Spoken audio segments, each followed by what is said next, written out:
How you doing, Alan? What's You're up? not sure if you're going to be on later tonight? It depends on if someone's covering for me or not. I think I'm gonna show up though. I think I got it. Okay. Yeah. Well, you can always just play a movie, right? Yeah. Oh yeah. May I record? Yeah. You should be good. You should be good. All right, there we go. My guest is a little late, but she will be here. And how you doing otherwise? Pretty good. Pretty good. How about you? Another day in paradise. Yeah. Let's see. Today was going to be interesting because we'll be bringing back Katherine Henry, constitutional attorney. And we are going to talk about a few things, including the first 10 amendments. Something that I don't think gets covered much, but brings a lot of clarity for me to the Constitution, as in, why would they write them? What were they going to tell, or what was needed to be even more clarified, that some people would not sign or help ratify the Constitution without them? And of course, it begs the question, which I will ask Katherine when she shows up on each one: why do you think they wrote this? What had happened? Anyway, James is typing away, so I'm just talking to myself. And I will open. I'm multitasking. You were fabulous. Well, I'll open anyway, and Cool. we'll just wait for Katherine to show up. Alan Myers here. I am. This is another episode of For the Republic. The official guest today is Katherine Henry, a constitutional attorney, great advocate for the Constitution, extremely well studied and active. She's not here yet. That means I'm going to have to go to some wackadoodle news on my own, because I got to keep talking.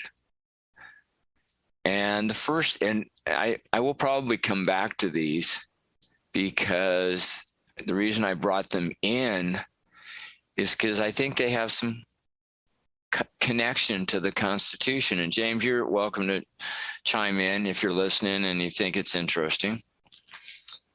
The first one, I only had a couple this time. Apparently, by July of 2023, a little over a year from now, if the Biden administration has their way, they are going to outright ban, yes, incandescent light bulbs. I mean, this is really needed. You gotta ban them. And the $100 a year on reduced electricity, yes, less than $10 a month you're going to save. And of course, with using less energy, there'll be less carbon, which of course always drives me nuts. And there's going to be a standard. Bulbs will have to emit a minimum of 45 lumens. Lumens is a degree of brightness per watt. And if you don't, you're banned. This is supposed to be wonderful for the consumer, very wonderful for the consumer. And other calculations, another calculation on going LED is you will save $1,000 over 10 years on reduced energy. I know that, that's not even a decent beer budget. But here's the kicker, which I've thought about. Okay, you're going to get rid of incandescent bulbs. Well, when you do, remember, an incandescent bulb can actually be just dumped in your regular trash because there's nothing toxic about it. What about LEDs? Well, an LED needs to be recycled. And I'm sure, they really properly recycle all of these little light bulbs, because inside an LED is a tiny microchip to conduct the electrical current. And these microchips include a trace amount of heavy metals, such as lead and arsenic. So you need to recycle these. Okay. How much more energy is going to be consumed to recycle and clean out, and then whatever you do with the lead and the arsenic? See, this is the problem for me with only looking at one side of the coin. You don't see the other side, which means you don't have a full and complete discussion. Another one of my analogies on this is, Pam, you're listening, so I'll say this. Let's say you and I go into this brand new art gallery. You and I have never been there before. And on the wall is this huge mural. We've never seen it before. I go up to it and I look at just one little section of the mural, and I come back and I tell you, let me tell you about the entire mural. And you're going to look at me, Alan, you only looked at one little section. And you're going to tell me about the whole thing? We're not getting the full picture. With climate, I'm going to scare you with CO2. I'm not going to tell you that CO2 is 417 parts per million. And then if I'm Bill Gates, I'm going to scare you really bad with methane, and you got to stop eating red meat, and we got to get rid of all the cows because, all that methane. Methane is 1.7, maybe 1.8 parts per million. As a percentage, that's 0.00018% of our entire atmosphere. Whoa, that's heavy. Yeah, you can understand why that's such a problem. And it looks like Katherine might be coming on. Let's see. She's showing up. Anyway, as she comes connecting to audio, James, any thoughts on what I just said? Another piece of this is quality of light. Coming from like the film and video world, quality of light that comes out of tungsten lights is like tip top, just under the sun. LED light quality is junk by comparison. It's getting better, but on top of that, there's also flicker rate. Tungsten lights don't flicker. LED lights do, and I believe I would assume there's probably research out there that shows that flicker to be possibly harmful to your but Pam, you're missing the whole thing. We're going to save $100 a year. I know. Okay. It's so Can worth you it. imagine what that's going to do to your beer budget? Come on. And let's not talk about the toxic metals. Let's not talk about the cost to recycle. Let's focus on this little narrow piece. Yep. Anyway, thanks for being here. I appreciate it. Katherine, you're muted, and welcome. I was already saying really great stuff. You guys didn't catch it? It's not my fault I was muted, right? Yeah, that's right, because I can control your computer from here. I can't even control my computer from here. It's been an you're doing pretty good so far. Anyway, welcome again to For the Republic. Today, as you know, we're going to spend the vast majority of time going after the first 10 amendments, the Bill of Rights, because I think that applies to the Constitution, and that's your kind of area. Kind of, yeah. Yeah, it does say constitutional attorney on your screen, so I'm going to go with that. The first one I brought up, and Pam was nice to stay with me, is because I want to talk about what I think, how silly this is, and maybe you've heard some of it. And then I want to get to this really crazy part. Is there any constitutional authority for what the administration is proposing? So this is the upshot. I can answer you before you even tell me what the issue is. The answer is no. There's no constitutional authority. But since I don't know what you're asking, I'll let you actually ask the question. Humor me for a moment. Okay. By July of 2023, the current administration wants to outright ban what would be the use and or manufacture of incandescent light bulbs, because they need too much energy when compared to LEDs. And the idea is that the bulbs need to be able to produce 45 lumens, which is a level of brightness, per watt. And of course, incandescents can't do it.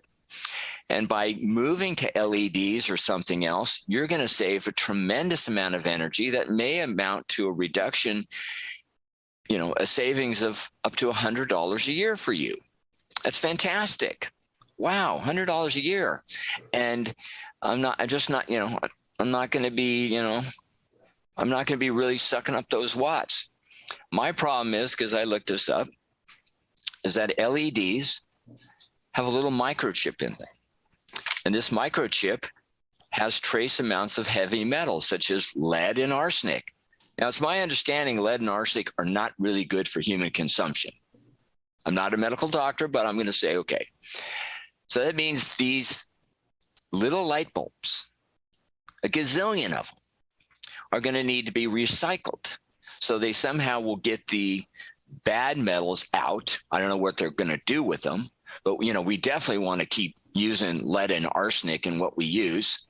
Wait a minute, we took lead out of paint. I don't know, I'm confused.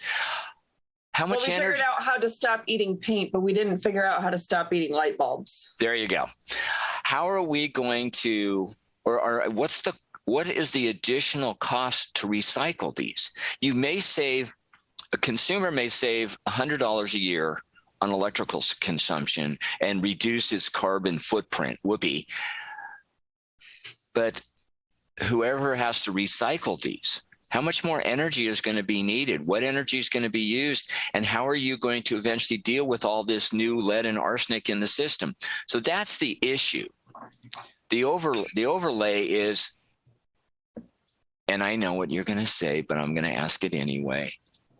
Does the U.S. Department of Energy or any department of the federal government have constitutional authority to outlaw, forbid, ban the use of light bulbs in somebody's home? Your thoughts? Oh man, what would the U.S. Supreme Court try to stretch the Constitution to cover this topic for? Well, I mean, the Commerce Clause. Gosh, you really should make it easy on me and just bring a liberal on the show to say some of their half-assed theories, and then I can just shoot them down from that point. It's so hard to get into the mind of a crazy liberal. I try not to go to those dark places, but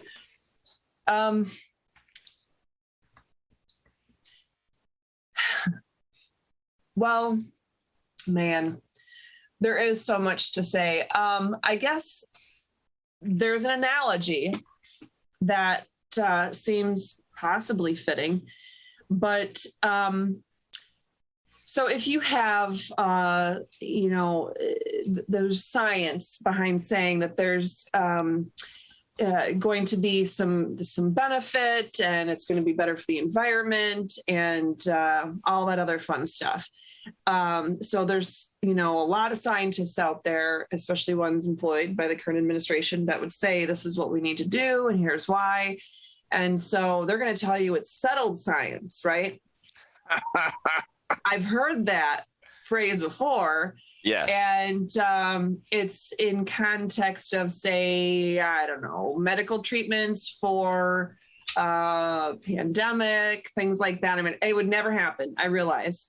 But it's theoretically possible that you might have a government that would say the science is settled and we must wear masks in public and use social distancing and inject ourselves with experimental gene therapy. I know it sounds like crazy talk for me to say something like that, but that would be the same kind of thing, right? To say, well, the science is settled and this is what's good for us, so we're going to mandate this or prohibit something other than this one choice. Well, either way, there's no authority to do that. If there is no specific authority in the Constitution for the government to do that, they can't do it. And they can't stretch something. There's no implied authorities, as has been talked about in way too many cases, because it's a republic. We're guaranteed. I know that word is new for you, but not to me. Wait a minute. The show's called For the Republic? Yeah, okay. Yeah, okay. Well, that was my sarcasm, but it's a republic. It's Article 4, Section 4 of our Constitution guarantees us that form of government where we elect representatives to represent us on day-to-day functions of government, but we retain because we were already given the authority by God. We retain that ultimate control and authority. So if we didn't specifically give the government the right to control that aspect, they can't do it. And it's kind of hard to disprove something doesn't exist, or to prove something doesn't exist, I guess. So to prove that there isn't something in the Constitution, that's why it's easier when you have, all those fun liberals on here claiming they know where the authority comes from in the Constitution. Then it's easier to shoot them down. Well, I've found one of the easiest things to do when you ask somebody about the Constitution and they know the Constitution, I just start off with, how many articles are there in the original Constitution? And they can't say 7 because they don't know it. Oh, I thought it was 23. There's only 7? In the original Constitution. I know. And the reason I say that is because this is what I was instructed or learned, and you tell me if it's correct. Every amendment, we call them amendments, but they're actually amending articles. So the number of articles, and that may be a term of art, but actually it's not. In the state of Michigan, for example, constitutional amendments, and then I wrote one. So I kind of have that fun experience behind me, but those actually amend the state constitution. So the pieces that I was working on modifying or giving, bolstering power for the people and punishments for those who violate the Constitution, et cetera, it was actually going to be changing language in the Constitution. And so far, none of Michigan's amendments, if you look at the current Michigan Constitution, if you go to, the Michigan legislature's website right now and look at the current copy, there's no listing of the amendments. It's literally, it appears as though it's just start to finish articles with sections. So the United States Constitution is a little bit different in that sometimes there is an explicit amending of a certain original provision, but other times an amendment is, for lack of a better terminology, sometimes you put stuff in there because it's common sense and we didn't think we'd have to say it.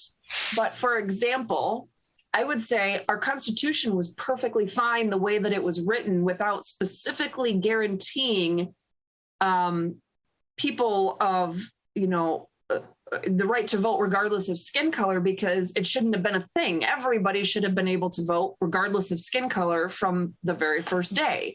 Same thing with gender and, whatever. There shouldn't be a poll tax and all that other fun stuff. I mean, that stuff it should be common sense. Right. And finally, on this last one, then we'll move on because I only have 2 wackadoodle news. We're just on wackadoodle news. No, I should. Yeah, we haven't got to the heavies yet. And you use that phrase, which just kind of chokes me up. Settled science, and I always wonder, because this is my nature to ask questions. How settled is the science? Because if it is settled by the experts, then that means it can never change. Well, there's a little history lesson in this one.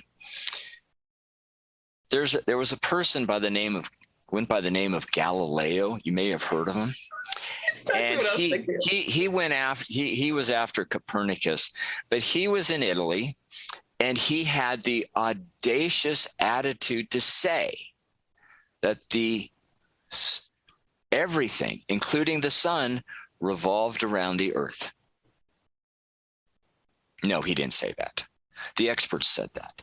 He said that the earth revolves around the sun with all the other planets. Well, the experts in Rome said, come see me. And he went through an inquisition. He recanted his position, was allowed to remain alive, and went back home under house arrest until he died. So the experts said that everything revolves around the earth.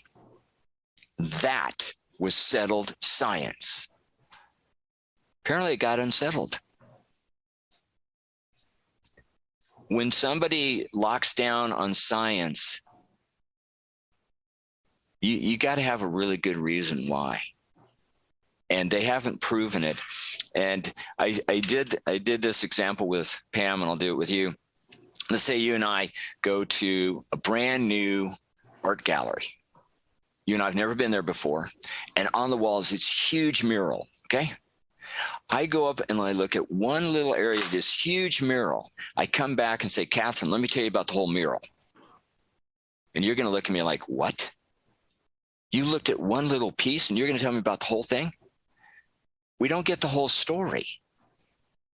And for me, there's always a reason why you don't get the full story. So we'll move on from light bulbs. Oh, you're going to like this one. Well, I hope you're going to like it. Okay. This is interesting and really scary. This is Fahrenheit 451. This is 1984, and it's today. You may have recently heard of this. They are just in the process of creating, the Department of Homeland Security. Doesn't that make you feel safe? Alrighty. A disinformation governance board. And their primary goal, this is in the news, the primary goal is to police what is deemed to be misinformation or disinformation.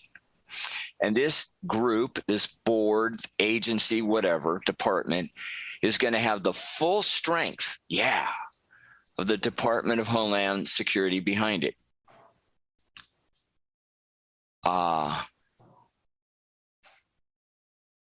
First of all, where in the Constitution does anything connected to the federal government have the power to do this? There are so many things wrong with that. You know what? If you think about it, if you can text me that, a link to that, I haven't seen that. And I definitely need to talk about that in some of my shows. So that can't be a thing because. No, it is a thing. I mean, it constitutionally can't be a thing. Right. Because for so many reasons, but even if we go with we forget about the whole notion that unless there is a specific authority granted, the government can't act. Even if we set that aside, there's this little thing that I like to call the First Amendment to the Constitution. And that allows freedom of press. It allows freedom of association. It allows freedom of speech. And you don't have to prove that your speech is accurate according to someone else's standards before you say it. Now, there's a little bit of a caveat to that. Of course, if you want to run around trash talking someone and you're saying things that are totally heinous about them and their character, and it's not true, then I would agree you should be held responsible for that in a civil setting. I'm not too sure guess it depends on what that looks like. If a criminal setting would ever be appropriate, I guess I'd entertain debate on that. But there should at least be some sort of civil liability. I know I've been on the receiving end of that, where I've had my reputation. People just make up whatever they want because they didn't want me to be state rep, or they didn't want me representing a municipality that was going through some tumultuous, stuff happening. They don't like whatever side I've picked in fighting the freedom fight, right? So they're going to make up whatever nonsense they want and just run with it. And that's, so there should be some sort of accountability in those situations. Now, there's a long-standing tradition that is often talked about in many contexts, but certainly in first year of law school, where, if you go into a crowded movie theater and you yell fire and there's no fire, you're going to be criminally responsible because lots of people could get hurt in trying to get out, and there's not even a fire. So I'm not too sure, quite frankly. I haven't really fleshed that out myself, that particular hypothetical, and that'd be an interesting debate to have. But that's supposedly a settled point of First Amendment case law, in air quotes there. But this is just,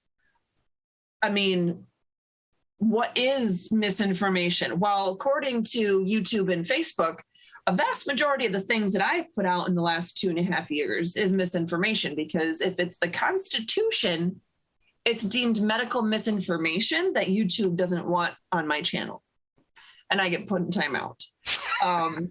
If it's a post that, something I have screenshotted directly from the CDC, the FDA, or anything of that nature, of course, Facebook will give that little fact check label that I have somehow gotten things wrong by copying and pasting from a government agency and giving the citation where I got it from, so people can double check and see that it is in fact the facts.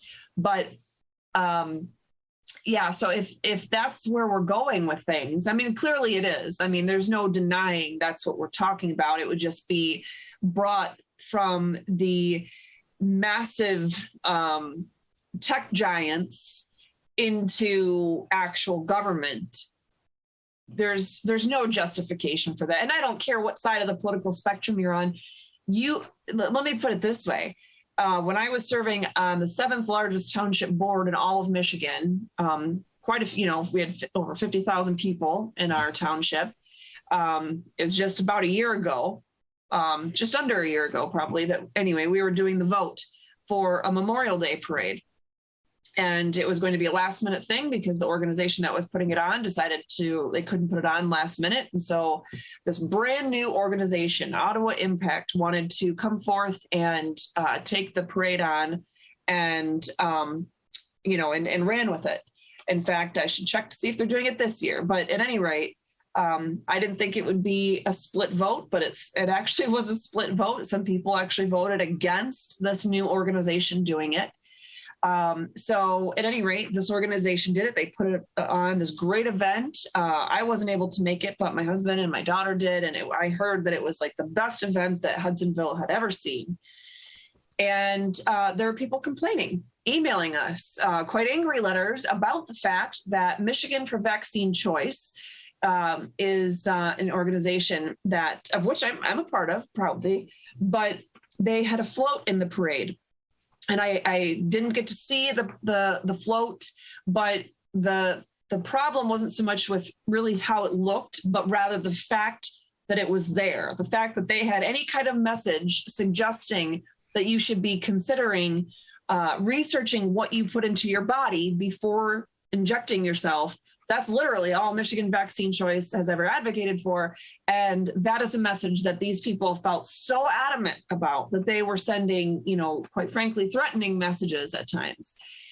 And they wanted it policed. And they said, this is not appropriate. And I said at a meeting afterwards, when people were talking about it, I said, listen, to me, it doesn't matter if it's, I'm a Christian that feels wholeheartedly and strongly about our are designed that marriage is between a man and a woman. But if there's an LGBTQA whatever group that wanted to have a float in the parade, it is absolutely their right to have a float in the parade and to share the messages that they would like to share, with the community. I don't personally agree with it, but I don't have to agree with it in order for me to fight for that First Amendment right for them to be able to share that speech freely. So again, it's disgusting because it happens on both sides of the aisle, more often with liberals, but it is something we need to be careful of. And quite frankly, that should have been your main show topic. How did you bury the lead on that? That's not a wackadoodle news. That is some scary stuff. You got that right. It is very scary. For me, and this is a way back when I learned the essence of the First Amendment when it comes to the area of speech. I will support someone's right to say something that I will fight a lifetime against. Absolutely. That is the essence of it. That when somebody, some group, some government has the ability to shut down, stifle, eliminate conversation, you no longer have the society of freedom. You only have the society of dictate. The other thing is that, yeah, we have laws and we need them because we're human beings and we're really not good at self-regulation. But there's another thing out there, and that is, and I'll just use it in my general way of seeing it, morality of behavior. If you are a moral person who is more set on doing things right and not deliberately hurting someone or not wanting someone to do that, you may disagree with other people, but you won't run into a theater and scream fire. Okay, we need both. We need both of this. And the last thing is the Department of Homeland Security Secretary, Alejandro Mayorkas, if I say that right, he wants to bring the resources of the Department of Homeland Security together to address this threat. Okay, and last thing on information. To me, information is information. It's not miss or dis, it's just information. You may agree with it, you may disagree with it. It may be factual, it may not be factual, but it's just information. Okay, that's it. It's not miss or dis. If you're unwilling to look at the other side of the coin, you're eventually going to get cheated. And that's what they're saying. We'll only look at, accept one side of the coin. And the only entity that can ultimately allow what side we look at is centralized power. Gee, does that scream tyranny? It does to me. I don't know. That sounds exactly like the kind of country that our founders were putting together. I mean, when they wrote the Declaration of Independence, they were envisioning a country where there would be centralized authority and the government would be able to decide what information to share and how we would share, what light bulbs we would use. I mean, you're gonna have to show me where in the Declaration of Independence that is. And last thing, the lady who is to run this disinformation office, and actually I think the title is very correct. Disinformation governments. They want to govern what disinformation gets out there, and it's theirs. Exactly. And the lady is Nina, if I say this correct, Jankowicz. She has an interesting education. She's got an MA in Russian, Eurasian, and Eastern European Studies from the Georgetown University's School of Foreign Service. Yeah, that sounds great. Basing her education on foreign affairs, that sounds exactly like the kind of person that should be controlling what information is. I guess the one thing I have to say, yes, you do. said there is no disinformation or misinformation. There's just information. Yeah. I think I was of the opinion originally about that, but I think I've come around and I agree that there is misinformation and disinformation, and it is what mainstream media and our government is doing. I mean, they are purposely, everything we've seen in the last 2.5 years has told us that it's purposeful spreading of information that they know to be either completely inaccurate or only part of the picture. Once again, back to the mural. Little aspect of it or the whole mural. To me, and again, these are my terms that I'll use, it's information. What I want to know is whatever information is coming to me, is there a fact or facts that back it up? Or is this just what someone's saying? And when I think it was Facebook that got sued because of fact checking, it was finally admitted in court. Well, our fact checkers are just expressing an opinion. I love that. So it's covered by the First Amendment. Okay, before we get to the amendments, I have to bring this up because I really think this sets the tone, and I definitely want your opinion on it. Now, are you familiar with what was referred to as the Bonus Bill of 1817? No. Okay, here we go. Now, at the time of this bill, and just for a little background, Constitution Convention, big party, May 14, 1787 to September 17, 1787. Big, long time of really wrangling this out. And they, the U.S. Constitution finally kicked in around 1789. James Madison, known as the father of the Constitution, he was there apparently for every day, took copious notes. He became president, the fourth president, March 1809 to March 1817. And right at the end of his administration, the bonus bill came to him. And the bonus bill was, now think about this in terms of today, okay? And then we'll get back to Madison's time. The bill was set to set up funds for constructing roads and canals and improving the navigation of water courses in order to facilitate, promote, and give security to internal commerce among several states, and to render more easy and less expensive the means and provisions for the common defense. Well, that just sounds like a no-brainer today, right? Well, of course the federal government's going to fund this if you're looking at it the way it's looked at today. Would you agree? That was a lot of language. You're talking about just infrastructure. They were trying to have infrastructure. Yeah. Okay. They're gonna help roads, canals, waterways. I mean, this just seems like a no-brainer today. Yeah. Okay. Well, now what did the fourth president of the United States, James Madison, on basically his last day in office, say in his veto? He said something to the effect, I am constrained by the insuperable difficulty I feel in reconciling the bill with the Constitution of the United States. I return it to the House with that objection.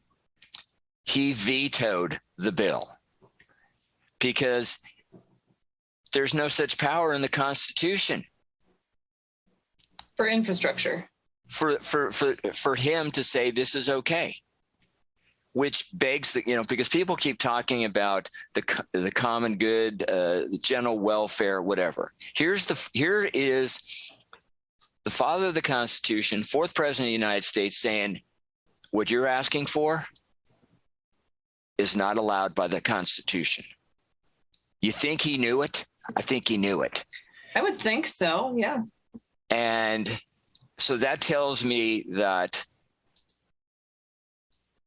he didn't interpret the Constitution He read it, he followed it, and he understood that it was, and still is today, a contract. And the way I see it, and please tell me your thoughts, I've come to see the Constitution as a contract. You had two parties, general parties, that were in existence at the time. The states, all 13 of them, and the people. These are two parties that exist. These are two parties to this new contract. The third party was coming into existence because of what the two parties wanted. The contract gave life to the federal government. The federal government did not give life to the Constitution. And what was one of the biggest fears of the representatives out of the states who were writing the Constitution and eventually ratifying it? Too much power, too consolidated, tyranny. Please check history, look at England.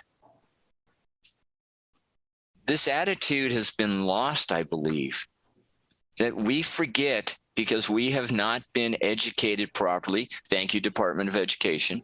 We have not been educated to understand that we, the people, my term, citizen owners, it is our job as owners to tell the elected employees, whether it's in DC, state capitals, or city halls, we, the owners, tell the employees what to do. And we've completely walked away from that. Your thought? No, I totally agree. I'm frustrated because I can't find my little cheat sheet. You made a comment at the beginning of that, of the common good and general welfare. So I wish I know I have it written down like 17 times somewhere. Well, it will come to you. It will come to you. Well, no, it's the exact number. So it's the exact number of times that, the terms public health, general welfare, whatever the main terms are that we hear, there's three that we hear over and over and over again. And certainly we've heard them in COVID, but you had alluded to those terms just a moment ago. And the U.S. Constitution, oh my goodness, I want to say, two of the terms, one of the terms isn't even in there at all. I think that one's the public health. It's not in the Constitution at all. It's in the Michigan State Constitution a couple of times, but it's not in the same context. The general welfare, it's in the preamble. It's also in, I want to say it must be Article 1. I don't remember what section it is, but it's talking about maybe Section 7 or something like that. It's talking about, or Section 4. Anyway, it's talking about the providing for the general welfare and common defense. So the whole section is talking about literally paying for being able to, have the funds to get the materials to put on a common defense and to promote the general welfare of our country. And yet people, and including United States Supreme Court justices, for many years have thought that somehow gives the government this authority to make these decisions. And that's not at all what is talked about there. Just rather, being able, it authorizes Congress to be able to pay for those mechanisms. And the third term, I forget what that, this is why I wanted my little cheat sheet, because it comes out so much better. But anyway, whatever the other one is, it's the only place it's written into the Constitution is the habeas corpus, the portion of our Constitution that's talking about habeas corpus that you can only, I think that one's the public safety comment. Or phrase. I don't do well without my notes, but anyway. Neither do I. It's and my whole computer had shut down right before this, so I was kind of freaking out because nothing was working and none of my notes are up. But at any rate, so the terms that you're talking about and the terms that he was struggling with at that time, they're concepts that we've I've certainly grown up for the last many years, hearing in the news and hearing, especially going, all through elementary school and middle school and high school and college and then law school, and continuing education and working in cases and keeping up to date on things. We hear those terms all the time, and we just get so used to it. And I never, ever thought about questioning what at this point, 100 years of cases and a gazillion attorneys and judges and justices have all agreed that these terms give people just take it for granted. Even freedom fighting attorneys, Constitution loving freedom fighting attorneys, people who are conservatives and Christian and whatever, people who used to be my mentors. And they don't realize how deeply ingrained some of these concepts are, that it's just a fact. But the fact is, those words aren't in the stinking Constitution the way that they claim they are. And that's my point in talking about the actual language and how those words are used in the Constitution and the words that, quite frankly, aren't in the Constitution. So anyway, long answer to your... No. Well, there's on my show, democracy is a 4-letter word. And how many, you got it. And how many places is that word in the Constitution? That would be 0. I was going to say, I've never quite looked that one up, but it ain't there. I did have an interesting conversation with, before I was coming here today, we're doing, remodeling of all different kinds. And anyway, I was going to buy some IKEA cabinet doors because, of course, my IKEA kitchen, the size that I needed doors for, they've discontinued because that's just Murphy's Law. That's how things go for me. So anyway, happened to find them. Somebody was selling some of these exact doors for $5 each, and they had a whole bunch in all different sizes. Anyway, we got into some great conversations. And at any rate, the husband is asking me, I think he was trying to ask me where I stand in politics without coming out and asking me where I stand in politics. And the thing is, if I didn't have this show scheduled for a very short period of time thereafter, I would have been more than willing to just outright offer my stance and tell him, of course, once I already bought the doors, just in case they didn't like my opinion, but, and I would have been ready with my business card and all that other fun stuff. But, he was trying to ask me his question, and he said something about, this country is in a scary spot. And I'm thinking, okay, good. If he thinks that, maybe we're on the right track, maybe. And then he said, yeah, because, our democracy, and I went, no, but that doesn't necessarily mean he's not conservative or that he's not Constitution loving or that he's not Christian or any of those things that, we typically find in people that are on the true freedom fighting side of things, right? It could mean that he's just a typical American who has been inundated with terms such as democracy.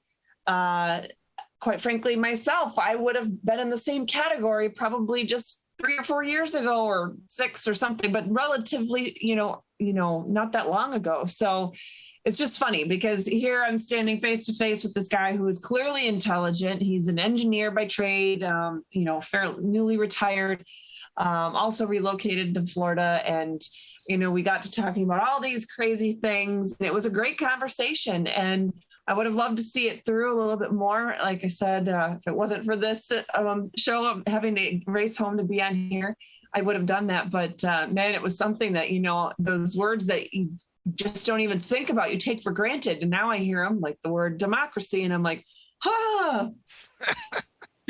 why? So I have a similar visceral reaction to that word. Now we're scheduled to talk about the first 10 amendments. I know we're not going to get through all of them. Gee, really? But we're going to start with number 10. And the reason I want to talk about number 10 is because it is, I'm going to use the term, it is so all-inclusive. It Did you say you're skipping number 9 and you're going to 10? Yeah, I mean, if you want my objections right now. If you want to skip to 9, I'm good with that. Okay, fine. We'll skip to 9 without discussing 9. We'll skip to 9, but okay. And let's see why 9 is so important. I'm going to read it. 9 and 10 are actually, even 8. These are really, really short amendments. They're one sentence, but they absolutely bring clarity. And before we get to these, this is my thought on this stuff. I think the Constitution was pretty well written. It's a great compromise. It's a contract. They hammered it out for over 4 months. But some people would not sign off on it, would not agree, would not ratify without what amounts to clarifying statements, the amendments. It was put out there. I think over 100 amendments were proposed. 12 actually got sent out to the states. 10 got ratified. And these are the first 10, the Bill of Rights. What gets me about these when I really start to read them and think about them is this was what was really important to the writers and the ratifiers of the Constitution. They absolutely wanted this to be crystal clear. And so they created the amendments. Amendment 9, I'll read it and then we can talk. The enumeration in the Constitution of certain rights shall not be construed to deny or disparage others retained by the people. What? The people retain? Wait a minute. You retain something you already hold, right? Exactly. This is not you were given. This is what you get to keep because you started the game with it. And they're being these rights are being retained by the people. Wow. I would say this is an acknowledgement, number one, that the people came into the contract making process, the Constitution Convention, with certain rights. And I think there's somewhere in the documents inalienable, creator given, just guessing. And that even with this Constitution, shall not be construed to deny or disparage. That is, eliminate or reduce, that's the way I look at it, these rights that are retained by the people. That screams the importance of the people in this process and what they get, what they had, what they keep, and what they hold today, even after the Constitution got ratified. Your thoughts about number 9? And do you remember the song from the Beatles? Number 9, number 9. Oh, it's the most irritating thing ever. Anyway, number 9. Ever so vaguely, I do. I know we're talking about the U.S. Constitution, but you're in that weird state, that thing they call California, right? And hey, the land of fruit and nuts. I am really concerned because I was going to do a quick search and, control F on the document and just see, okay, so, where is your unenumerated clause? The word unenumerated is not in the California State Constitution. So not sure if it's just different wording that's used, if you happen to know where your analogous portion would be, but I'm just scrolling through and I'm not seeing anything that even remotely comes close to that. So I'm a little disturbed. I mean, I don't. Okay. This Declaration of Rights may not be construed to impair or deny others retained by the people. Apparently, that was added on June 5th, 1990. Though by initiative. So I'm a little concerned about that. What is wrong with your state?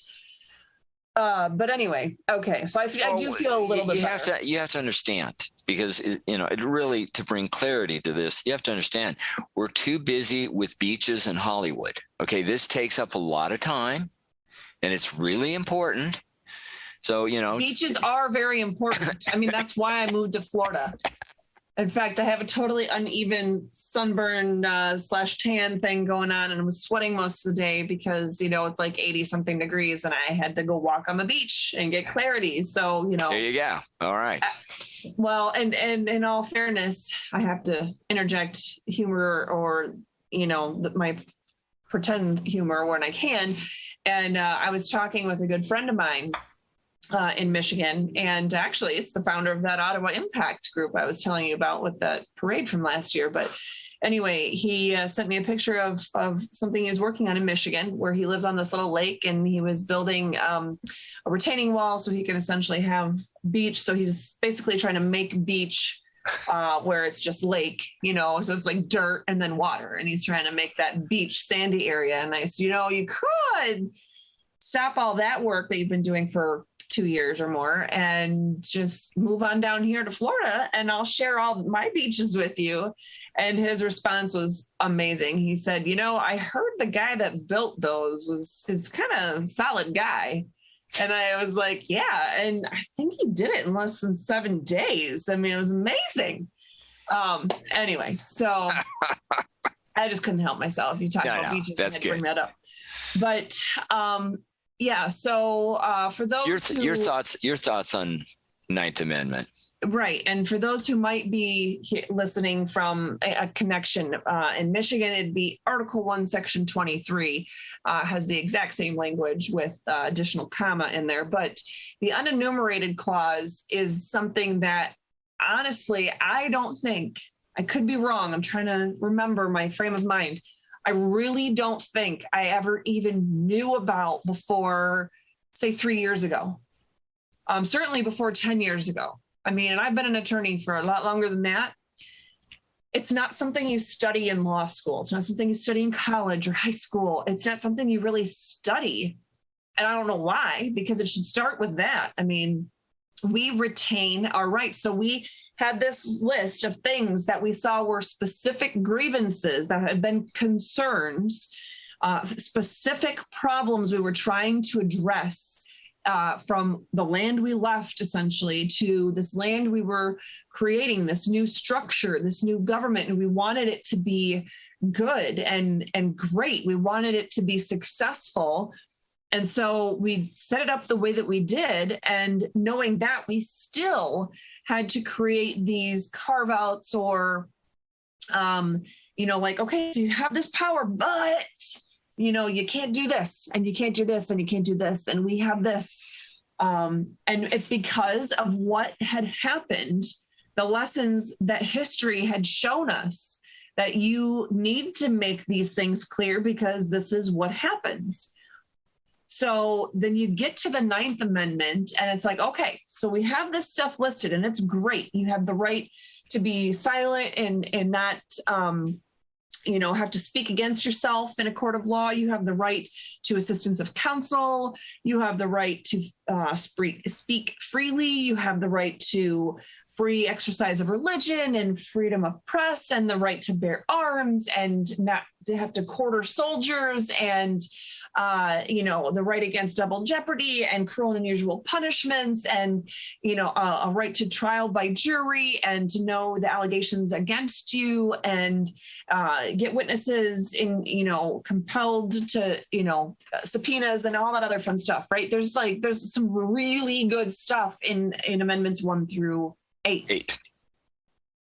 So you get to 9 and they're saying, okay, there's a lot there. Like, you need to focus on that. And it's good stuff. You need to study it. You need to know it. Government officials, you better pay attention to these because you can't do this to us. But don't forget, just because we listed all that good stuff in 1 through 8, and, you know, sporadically there's some rights actually identified in the main substance of the Constitution, although it's more of a here's the powers of government kind of thing. We still need to remember that, you know, we're going to write this 9th Amendment because we have these unenumerated rights. We're keeping every single God-given liberty that we have. God gave us all of our freedom, all of these individual liberties, and we're only writing this small little list because it has proven to be a very problematic list that our prior government has trampled upon time and time again. But we're going to keep all the other liberties. We're just not going to write them all out. And that's what's great. And that's why you have to look at the 9th Amendment first before you look at the 10th Amendment, because before you ever talk about what is the government allowed to do, we have to remember God created everything. I mean, obviously. But he certainly created and gave to us our freedom, our individual liberties, and they are individual liberties. Although I had an attorney on Fox Detroit he did argue that they're collective rights and not individual rights. But anyway, that didn't go well for him. I don't think anybody was giving him 2 thumbs up after that debate. But anyway, they're individual liberties. And we have them. And like you said, we came together and it's a contract. And people think that we're trying to downplay what the government is allowed to do by saying that the Constitution is a contract. But actually, no, contracts are supposed to mean something. That's why in law school, one of the required courses in order to get an ABA accredited law school degree is not only constitutional law, but contract law. You have to learn contracts, because it's the basic of any kind of civilization. If you don't have an enforcement mechanism for having an agreement with someone, you'll never be able to have any kind of civilized society whatsoever, no matter what the government system looks like. You have to be able to have that way to make agreements and to work problems out and have resolution, and in a way that's understandable. So it is a contract, like you said, where we had the authority, we had the power, we had our rights, our liberties.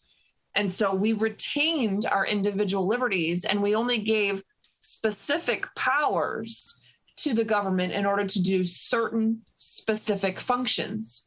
So we have to look at the Ninth Amendment first to understand we have those liberties, and the 10th Amendment afterwards, which I think was very purposely written that way as the 10th Amendment after the 9th Amendment, because it then says, okay, we have all the liberties, we have all these rights, period. On top of that, if powers are not specifically given to the federal government, are going to be kept, they're going to be retained to the states and to the people, which of course, I'm trying not to get too far ahead of myself, but it's hard to not talk about one without talking about the other, because they're in tandem. Well, we're going to move into the 10th. And for me, because you brought this up, and it becomes very clear, we have created and given individual liberties, freedoms, and rights because we have individual identities. We are all unique. We are all one.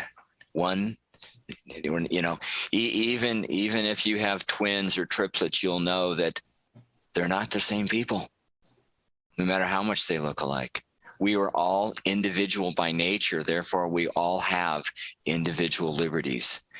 And what I see now, what is so powerful and important about Amendment 9 is another way for me of saying this is that it is acknowledging that the people gave up some of their powers, but not all. And the only powers the federal government was to be given is what the people gave up. Yes. Not what the federal government wants to create. So yeah, I think what's interesting is that, and I honestly, I don't even think I really thought about this until fairly recently in the last, say, couple of months or so. But the 9th Amendment is about rights. The 10th Amendment is about powers. The language of retained is, I'm just double checking. Okay, reserved. Retained is in the 9th Amendment. The word reserved is in the 10th Amendment, but the concept is the same. The meaning is essentially the same there. But we are specifically in that 10th Amendment, we're acknowledging that we have given certain powers. And, of course, if we jump right back to Article 1, Section 1, Article 2, Section 1, Article 3, Section 1, it's powers, all legislative powers. And going to, I'm just double checking that I'm not incorrectly saying something here. Of course, I can't find any of the other sections of the Constitution, but Article 2, the executive power, and Article 3, the judicial power. So it's power, right? The powers, I could be wrong, but last I checked, there's not anywhere in certainly the U.S. Constitution, and dare I say, at least in the vast majority, if not all, of the state constitutions, where governments, like you said, are given, we have shared some specific powers with them. We didn't give them any rights. God didn't give government rights. Having the authority or the power to do or not do certain things is one thing, but having individual liberties, freedom, rights, those are something given to us as people. Like you mentioned, we're individuals, we're people. And so it's part of the gift that is given to us by God for being, human. So a government entity is not human in nature in that respect. Is that a dog tail? Is that what it is? No, that's one of my cats. Oh, okay. She just jumps up on the desk to say hi. Oh, okay. Hi. I didn't see the rest of the animal, and with the green screen, things were really messing with me there. Sorry. No. That's but so we're not giving the government and any of that. We are specifically giving the legislative powers, the executive powers, and the judicial powers.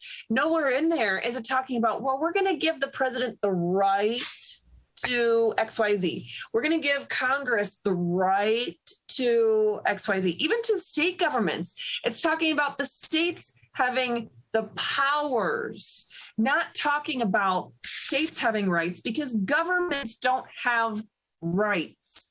If anything, they have been given specific powers or authority to do something. And that's where it's super important to distinguish between the two, because again, I'm open if people have debate on this, and I don't have the ability through this link that I'm signed in to be able to see the comments that might be happening from people that are watching or listening, but we don't have anywhere in the constitutions where we are saying we're just giving up our rights.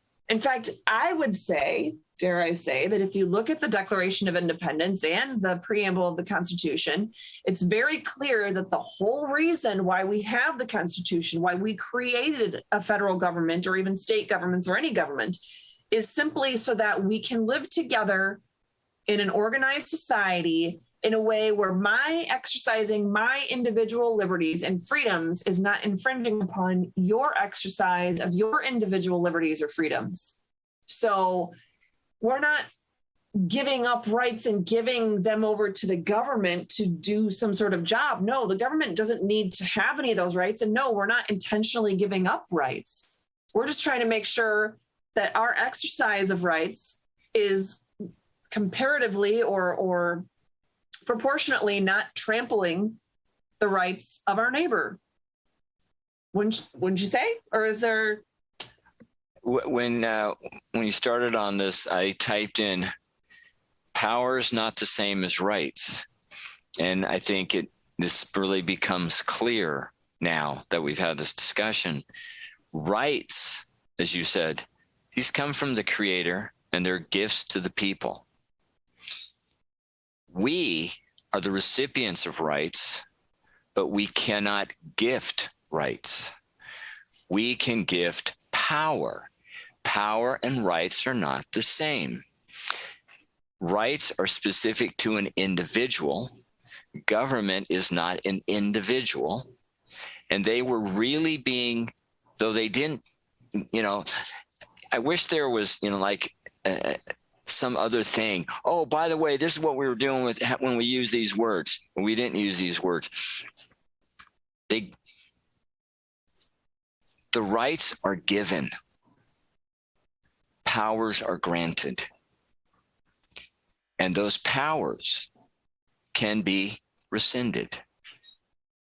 Rights are not to be rescinded. It's a one way. So the ninth becomes very powerful in that it talks about rights. It doesn't talk about powers. Rights retained by the people. So let's go go ahead. Well, and I never thought about this, but quite frankly, it's called the Bill of Rights, the first 10 amendments, but the 10th Amendment, by the wording, is not about rights. It's about powers. And maybe if you want to look at it this way, I guess one of the things is that all the sovereign authority and power still resides with the people. We have the right to dole out which power we want to give them or not. Perhaps that's why that's considered part of the 10, the 10 First Bill 10 of Rights. I think what's also important in this discussion is that rights are a gift from the Creator.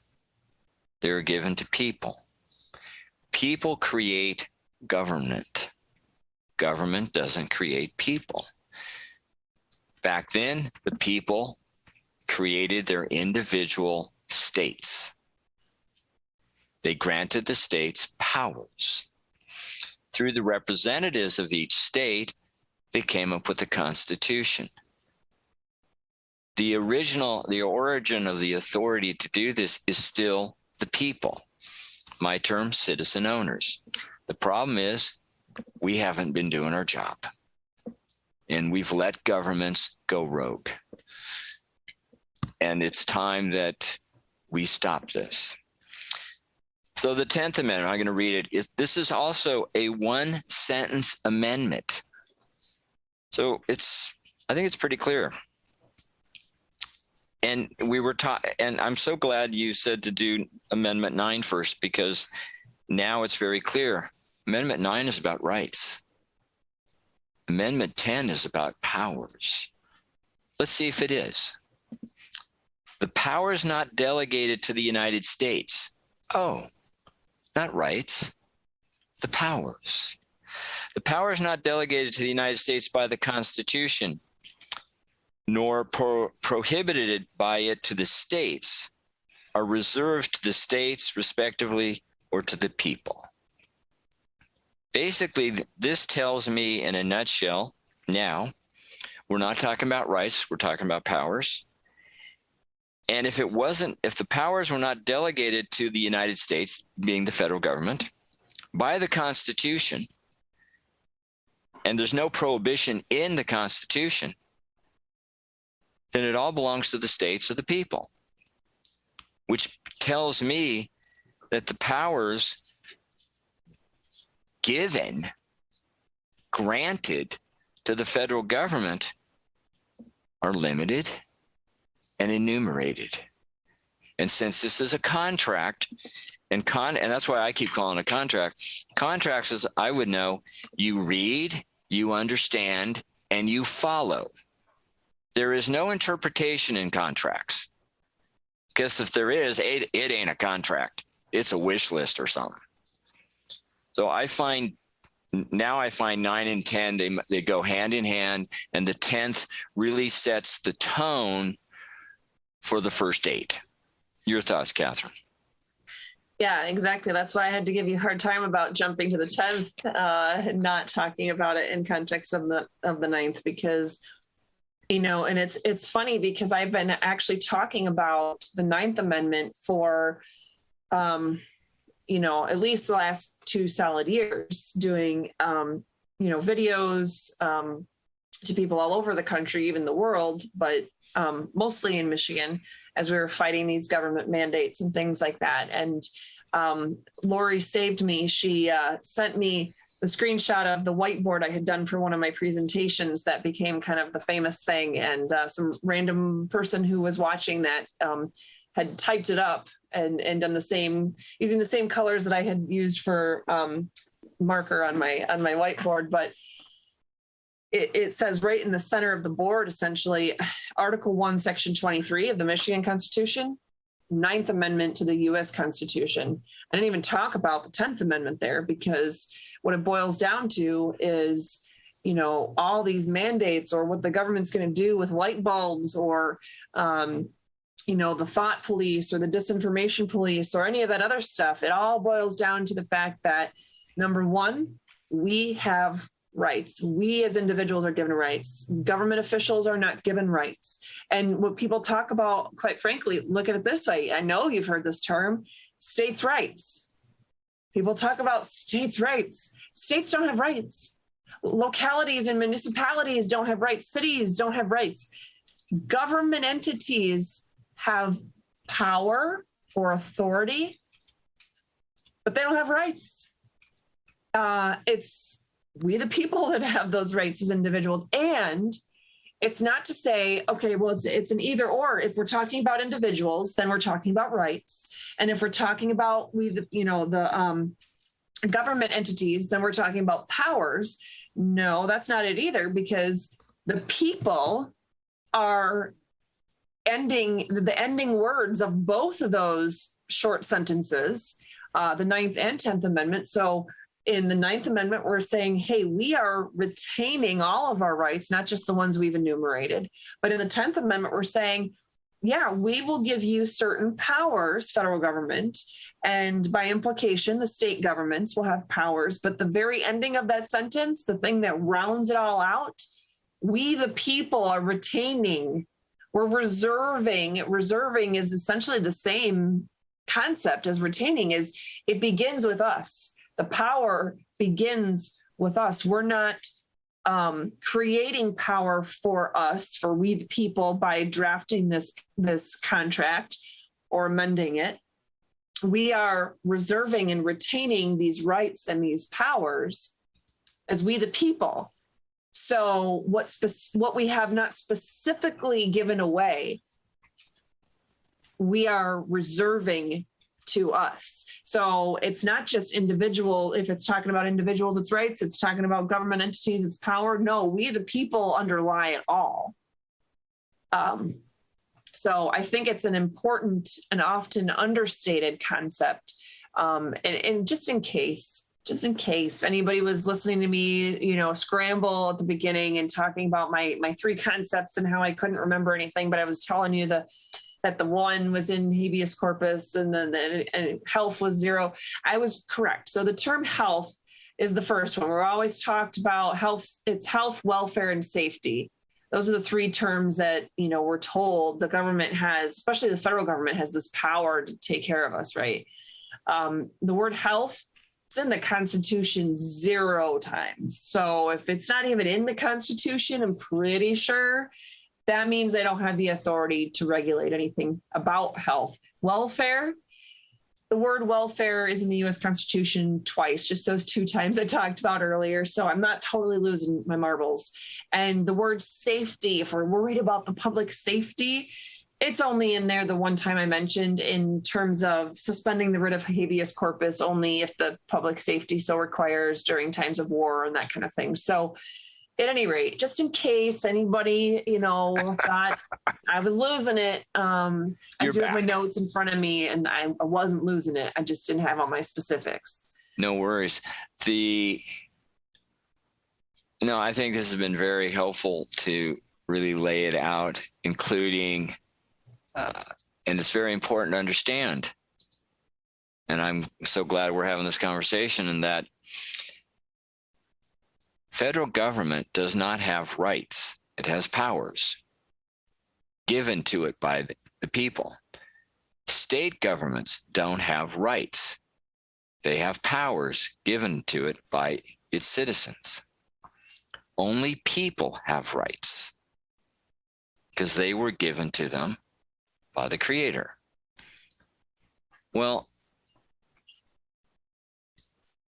now there's the misuse of rights in so many things. You brought up states' rights. Well, states don't have rights. They have powers. They have authorities, and they were granted to them by the holders of the rights, the people. Do people have voting rights? And I would say no. Voting is, in essence, a privilege. You have to be a citizen. You have to attain a certain age. I don't need to be a citizen of anywhere. I don't need to be a certain age to have my Creator-given rights. So to me, voting is a privilege as set up by the constitutions of a state or government. What are your thoughts before we move on to First Amendment? I think that's one of those things that it goes to the essence of a Republican form of government. It's, if we're going to create a system of government where we are electing representatives who will act in our stead to do certain functions, because it's not practical to have, whether it be 10,000 or 100,000 or a million people, it doesn't matter. Obviously, we have more than that in the US now. But even at the smallest stages of our country, there were far too many people to gather all into one place to be able to make decisions about some of that infrastructure and some of those other concepts. So there is a purpose for having representation. But if we're going to do that, then it's Boston Tea Party, yada, yada, right? We have to have that say. And the biggest and best way to have that say is to have elections, have your voice heard at the polls. And that's why elections and election fraud and election integrity and all those concepts have been hugely debated and are still hotly contested. Even for the 2020 elections, they're still being talked about now because it's vital. That is the best way to have your voice heard. Now, I would say you totally lose the concept of a Republican form of government where we, the people, retain ultimate control and authority if you don't have that sister concept, if you will, of having that inherent right to vote.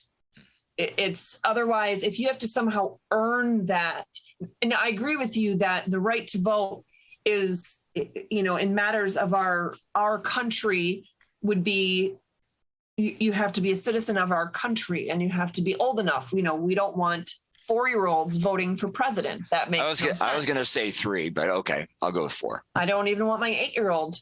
Quite frankly, I'm not even sure my 18-year-olds would be best fitted to vote. But hey, they're 18, so that's how we have it set up. But at any rate, that's, and maybe that's something that it's a topic, quite frankly, let's think about it this way, because this is another common sense thing. You can vote at 18. You have that right. You can serve your country. You can die for your country and for the freedoms that we're talking about right now at 18, but you can't drink alcohol until you're 21. You can't rent a car. You can't do, quite a few things. It's, different ages for different types of, I guess, being a whole person or being an adult, however you want to view that. So anyway, they're just kind of things to think about that, maybe we've taken it for granted that at 18, you're an adult and it is what it is. It's a fact. It's one of those things that I think we can all agree that in general, adults, whatever that number is, adults are the people that are responsible for raising and bringing up children, and it's the adults that should be making the decisions. Children are not capable of the mental capacity to hardly think and care for themselves, let alone for those of an entire community.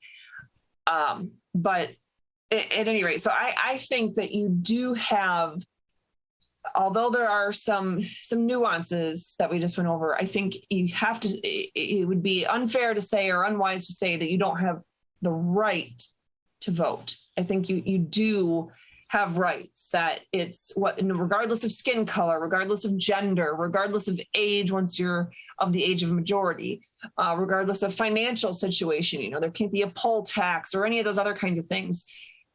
You have a right to vote. I agree that it's a right, but there are requirements involved.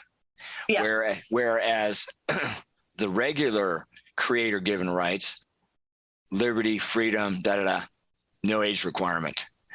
So it's a little bit different. It's a little nuanced. And, back in the day, you had to be 21. Then they reduced it down to 18. You said, the other rights are, it's just a given, basically being an adult or whatever. But let's think about it this way. Life, liberty, and property. Do we really consider that minors have the ability to have their own property? No, our system is set up right now. I remember I graduated from high school at 16. I was in the middle of nowhere. I had to buy my first car by the time I was 17, and I couldn't. I had to pay for it. I had to do all the repairs to it. I had to pick it out, but I had to put it in my dad's name because I was only 17 years old. I was not legally allowed to own that car. Even bank accounts. My daughter right now has a savings account.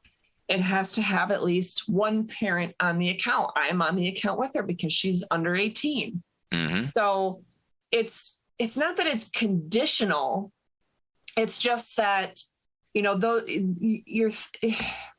it's not to say that, for example, if a grandparent died and they specifically willed money to be given to a grandchild, let's say, one of Emma's grandparents died. She's only 8 years old. They said she's going to get $10,000, and that because she's under 18, then for the next 10 years, I can spend that $10,000 however I feel like it. That's not the case. I have to be, using, appropriate control and authority over those funds for her to the point when she's then finally able to exercise that, whether it's officially called a trust or something of that. We have all these fancy terms and legal things that you can set up these days, but it'd be an example where she has the right, that inherent right to have that, to own it, but it's not something that can be realized or utilized right now, the way that the right to have the right to life or the right to liberty. Somebody can't just imprison her just because she's 8 years old. She doesn't have to wait to be the age of 18, to have the right to life or to not be thrown in jail or things like that. But anyway, just food for that. All right. Now we're going to move to the First Amendment. And I finally read these amendments. What I find interesting about the first is when the First Amendment is spoken about, it's usually just focused on speech. Yet in reading the First Amendment, the first time I did, I found out there are 5 things in the First Amendment. Yeah, that important one is you can't establish a religion. That's right. Yeah. Separation of church and state, word for word in there. So I'll read this because it's not long either. Congress. So they're talking about the federal government. Shall make no law respecting an establishment of religion or prohibiting the free exercise thereof, or abridging the freedom of speech or of the press, or the right of the people peacefully to assemble, and to petition the government for a redress of grievances. So you have religion, speech, press, assemble, and petition the government. Speech didn't even come first in this list. Religion did. And that Congress, the federal government, shall make no laws.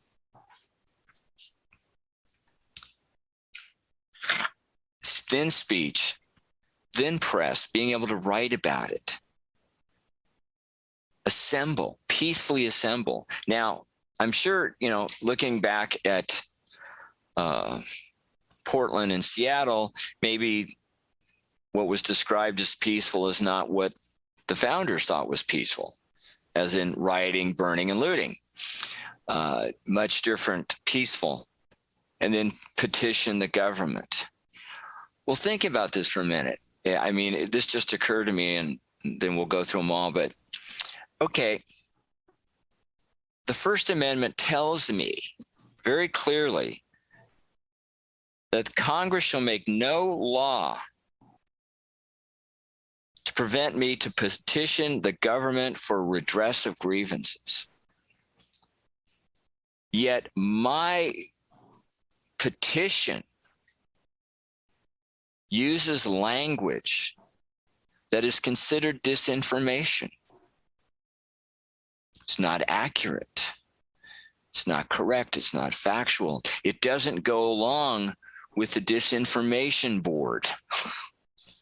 Are they going to disallow my petition for redress of grievances because I didn't use the accepted authoritative language, which I use the acronym CAN, CAN. CAN stands for Common Accepted Narrative. So it just occurred to me, if the federal government has gone so rogue, so out of the Constitution, it can now tell everyone what is and isn't correct or okay or valid or whatever, then how can you petition the government for redress? Your thoughts, Catherine? Exactly. I for me, it's probably the PTSD, but I hear you talk about, those elements of the First Amendment, and when you get to petition the government for redress of grievances, I'm brought back to Election Day 2020. Where there was a petition, constitutional amendment petition, being circulated by some volunteer petition circulators, and they were being told that they had to leave because the government, the owner of the property, air quotes, owner, the township clerk, could decide whether she wanted them there or not, and she chose that she didn't want them there. So no state law identified as being broken, no, constitutional provision, no, nothing other than their, horrible interpretation of a resolution, not even an ordinance, but a resolution from a local municipality that they claimed said that the property owner, which in this case they thought was the township clerk, that she could just willy-nilly decide who could be on property and who couldn't. And so these people were supposedly not allowed to have the right to petition the government on government property. Public library property also was a voting precinct. And that I showed up to be the attorney representing those individuals, to have a conversation with law enforcement that day and the government officials responsible for those, bringing law enforcement to the scene. And I was beat up. I was beat up by 3 grown men. I was arrested. I, in fact, have a trial in, I believe, 45 days from today. If they don't move it for the 7th time. But, there's not a speedy trial, right? We're not even going to remotely get to that part of the Constitution. Wait a minute. You didn't get the speedy public trial? No. The public aspect, no. I've been denied having anyone in the courtroom with me. I've been denied having an attorney in the courtroom with me. I've been denied having the assistance of counsel. I've been denied having the press there. I've been denied having my husband there. I've been denied being present. Myself, they after all those other aspects were denied, then they stopped allowing me to have in-person hearings. It's anyway, so the amount of, I mean, the physical trauma that I experienced that day, I still have contusions that haven't totally healed. Ooh. We're talking about a year and a half ago. But I had the crap beat out of me by 3 grown men that swore an oath to uphold the U.S. and Michigan constitutions. And both of those constitutions, you better believe, guarantee that right to petition your government for a redress of grievances. And that is one of the most fundamental. It's obvious why that is in the language of the First Amendment, because if your government is doing wrong, whether you're correct or not in your opinion or your interpretation or your viewpoint, it doesn't matter. You have the right to petition your government for a redress of grievances, regardless of what party you most closely identify with. It's the most basic to Republican form of government. If it's we the people controlling, then there goes the cat. Yes. If it's we the people controlling, then we the people must have a direct line to those very government officials who are working on our behalf to say, hey, you're screwing this up. Knock it off. There will be repercussions.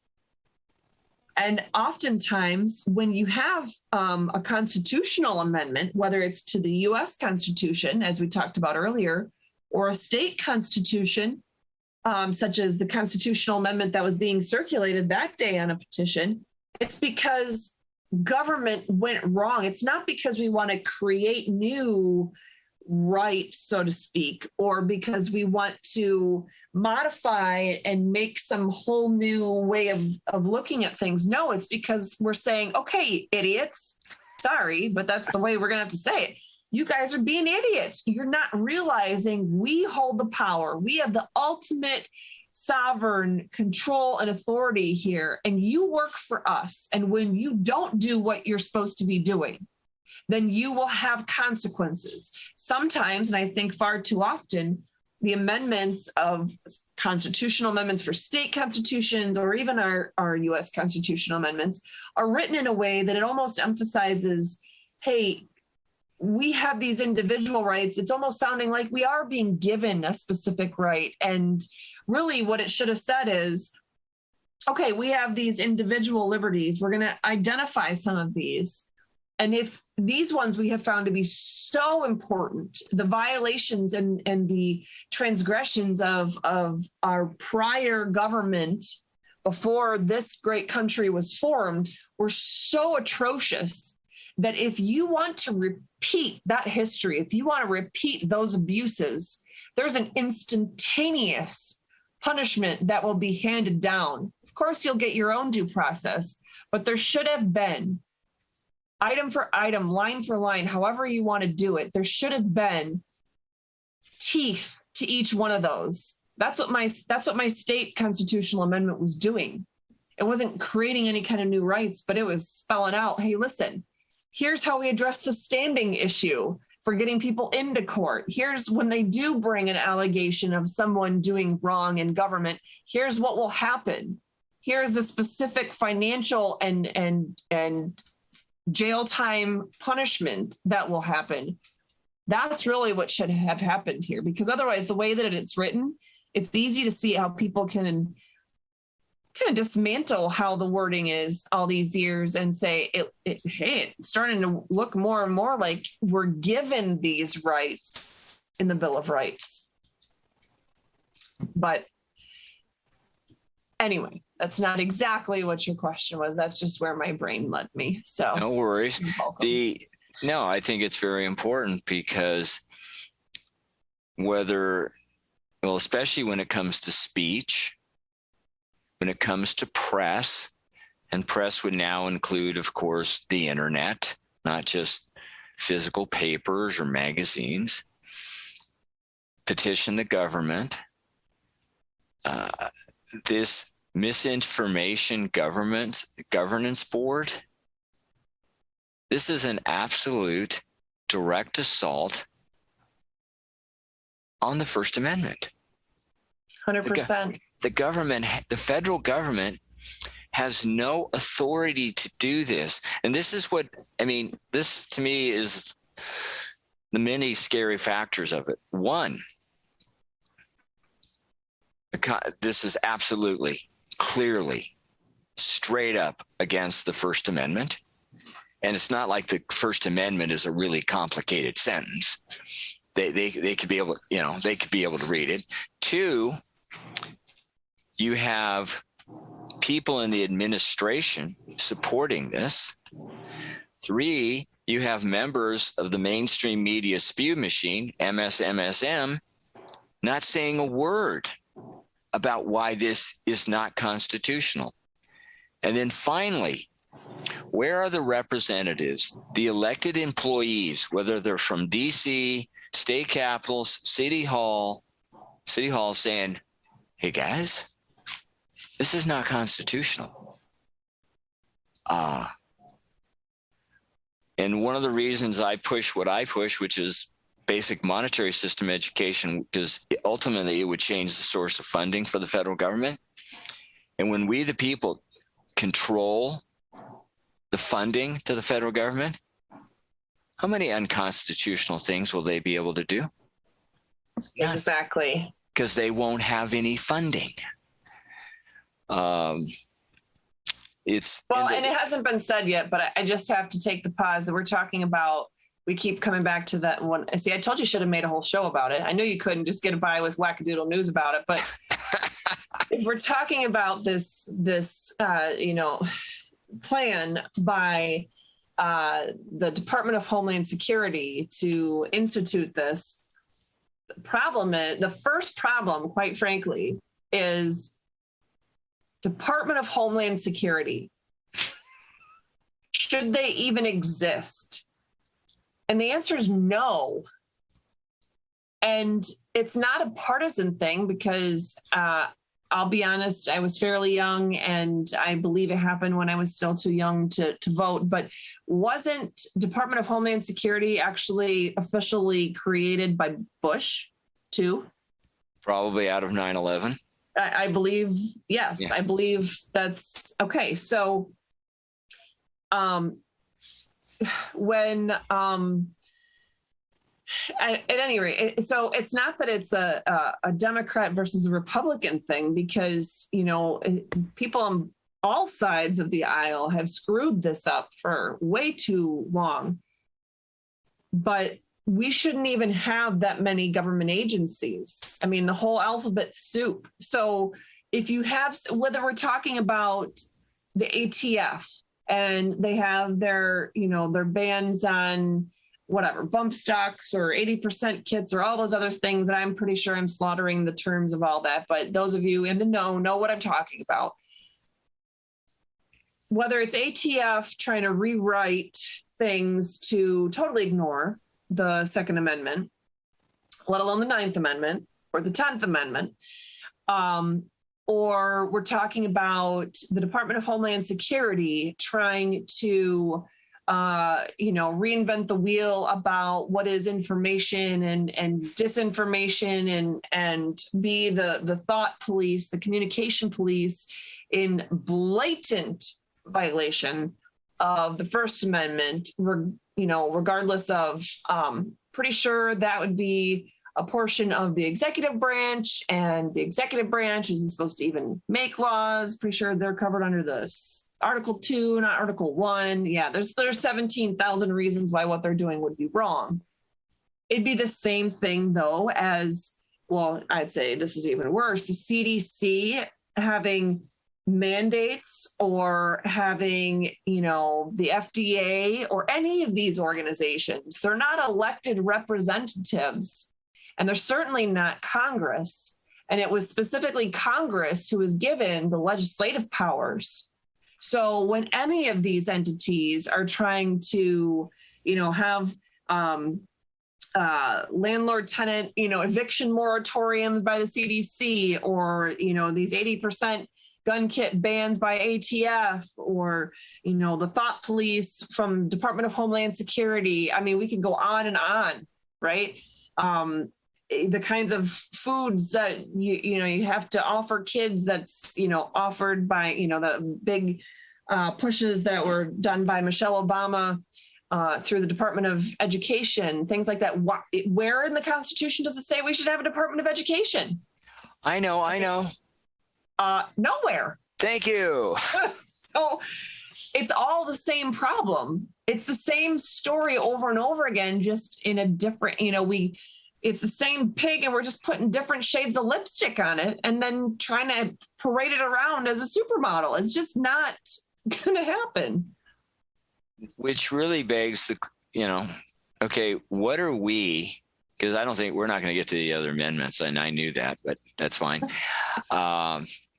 I talked about the 6th and the 8th, and I put a little bit. Well, you just did it, which I knew, but that's not us going after it. I would say this: who retains ultimately all the rights? The original recipients, we the people. Like everything, they are gifts, but all gifts of power come with duty to protect and defend. We're all into the rights and look at what I got and look what I get to do. Okay, flip the coin over.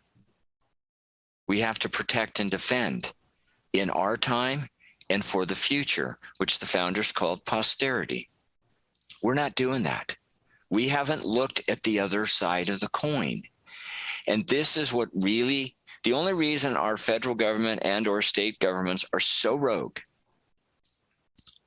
is because we, the people, let it happen. And this is where we need to stop it. This is why petitioning the government for redress on all of these issues, and this would be incredibly time consuming. And I think, for me, and I'm going to be pushing this more when I do presentations on basic monetary system education, we can cut to the chase on this.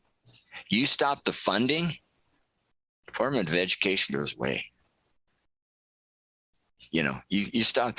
And the thing is, wait, they're not going to volunteer their time to control our every move? What? Maybe I'm being a little negative, but I'm going to say no. And the other is that you have the Department of Homeland Security.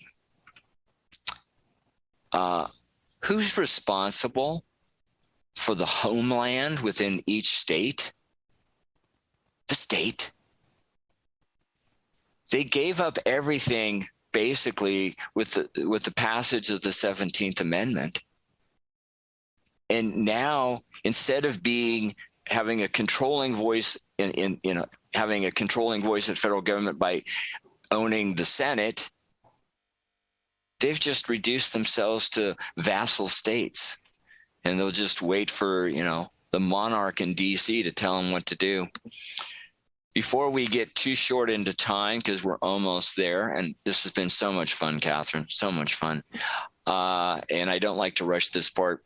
Please promote yourself as you would like to. Funny thing is, you mentioned, of course, posterity, and that's written right into the preamble of the U.S. Constitution and in most, if not all, the state constitutions. And meanwhile, my posterity is in the background getting a little bit louder than it should be. But anyway, hopefully you guys can't hear that. It's just a distraction to me. But one thing I forgot to clarify, because I just kind of assumed we were going to go after all these pieces. And especially if people are listening and not watching, and certainly if you're watching but still don't know my sarcastic tone or facial expression when I have them.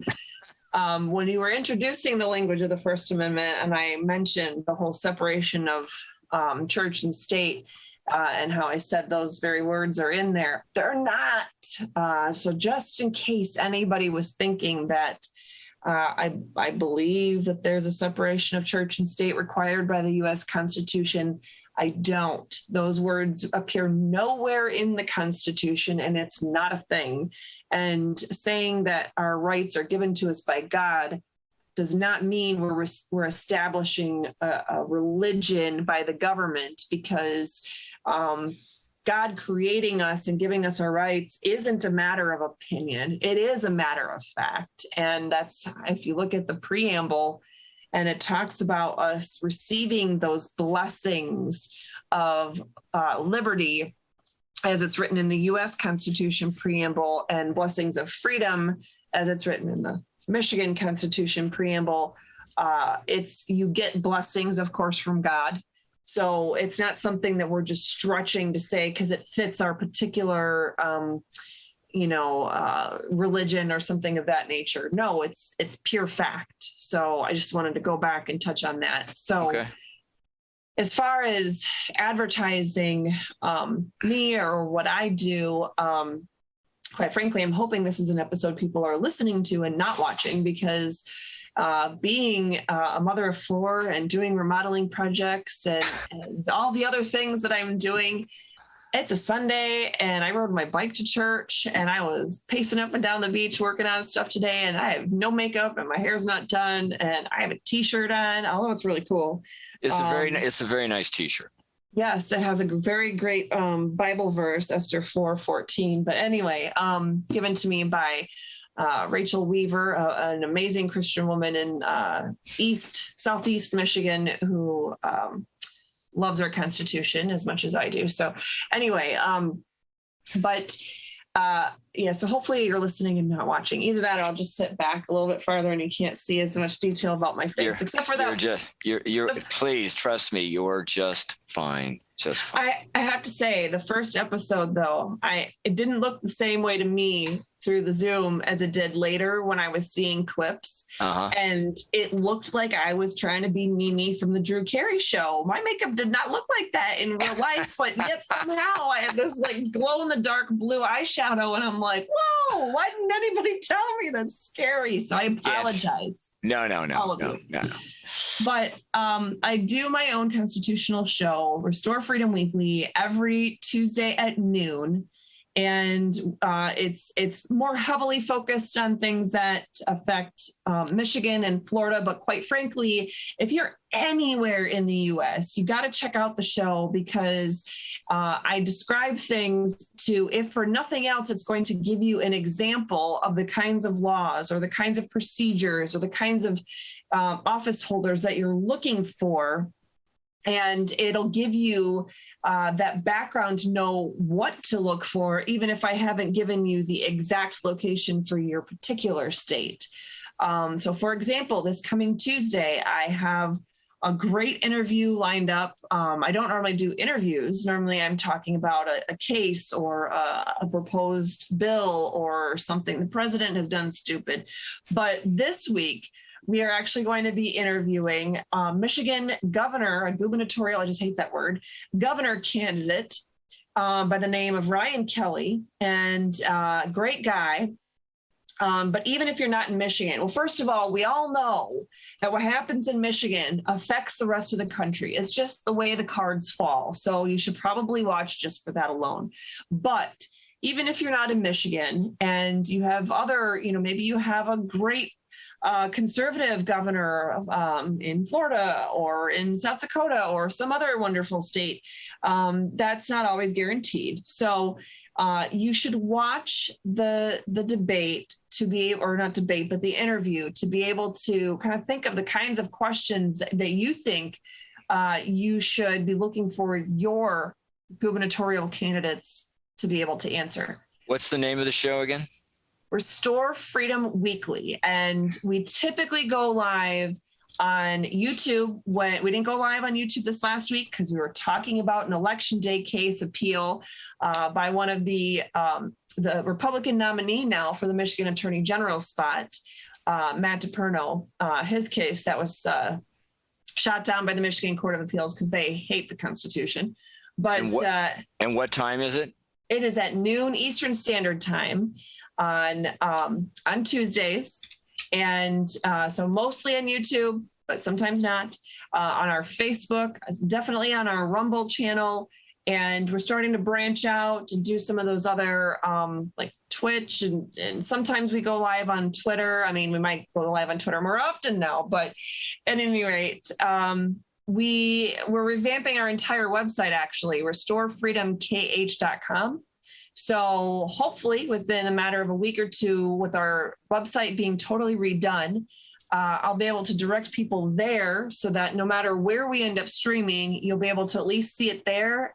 And, whether you're actually seeing it through Rumble or anything else like that, as all the tech giants come and go, you'll be able to go to restorefreedomkh.com and see it in real time.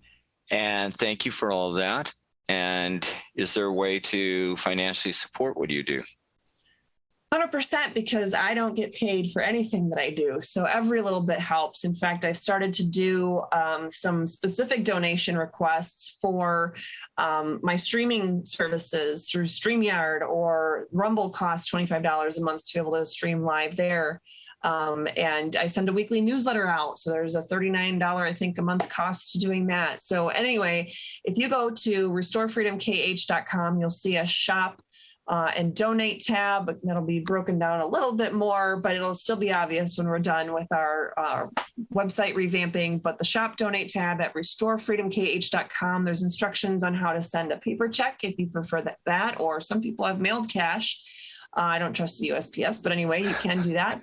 And there's also a way to donate online, either as a one-time thing or to make it a recurring donation, and any amount is greatly appreciated. Thank you for all of that. We're getting almost to the end. So, Katherine, thank you so much for the great chat. I really enjoyed it. I didn't know how far we would get. Not even out of the First Amendment. Well, we got 9, 10, and 1. So I'm definitely going to want you back, please. And I thank you so much for your information and your sarcasm. Love it.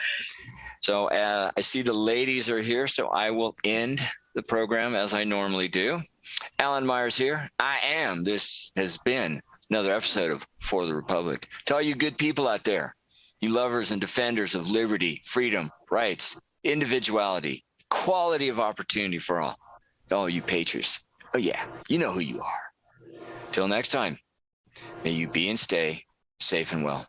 Patriot out. Katherine, thank you so much. We'll talk later, and definitely want you back, because we only have 7 amendments to talk about. Hey, at least there's a few that shouldn't take too much time to talk about sandwiched in there, but Nah, I ain't gonna buy that because there's too many sidebars to it. And I see so stick around if you like. I see Kath, crisscross. Hello. Hello, ladies. Hello. Hope you're doing well.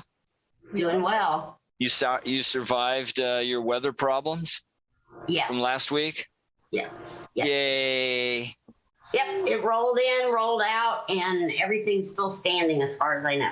And your pets are okay? Yeah, they're all passed out. Yeah. Well, yes, they are. I have a question for Katherine. I was listening to your story a little bit, and I found myself getting enraged. You literally were beat up by 3 grown babies? Yes. Were they not arrested? In front of my then 6-year-old daughter. She had to view the whole thing. Yes. And they were threatening to have her be taken by CPS. They wouldn't let my husband be called to come and get her. They wouldn't let any other responsible adults that showed up take her. They literally beat me up. I was bruised. I was bleeding. I went to my doctor the very next day.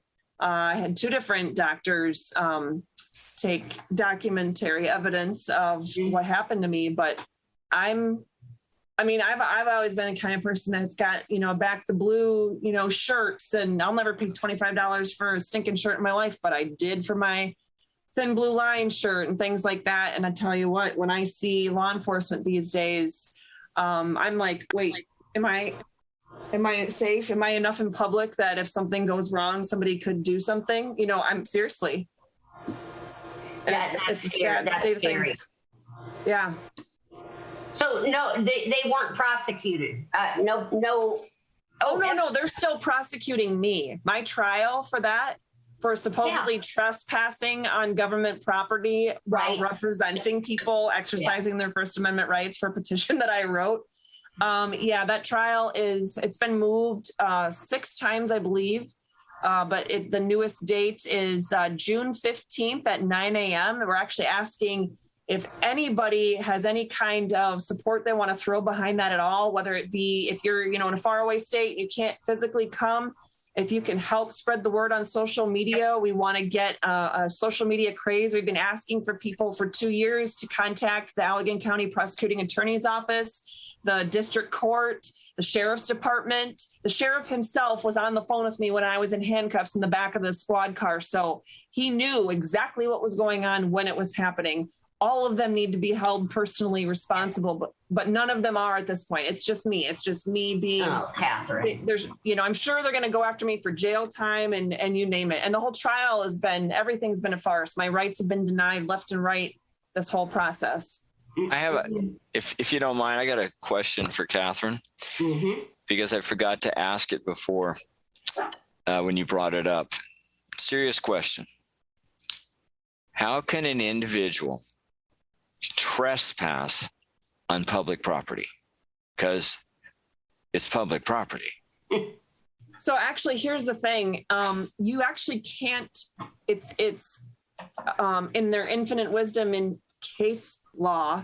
No, but there's significant case precedent from well over 60 years ago that the Supreme Court has already made it clear you can't even be charged with criminal trespass onto privately owned property if it's open to the general public. So when we saw trespassing charges at places like Costco or the, Menards or a Home Depot or things like that because somebody wouldn't wear a mask or any of those types of things, that's not even okay. If it's a business or if it's a place that's open to the general public, then you cannot be held criminally responsible for trespassing. Maybe you have violated some other law, but you can't be held responsible for trespassing. So it's not even just because it was government-owned property, but it's government-owned property that is open to the general public. It was during business hours. It was, you name it. So it is not constitutional what they were doing. And I submitted brief after brief after brief to appeal before this has even gone to trial. And I haven't gone to court to actually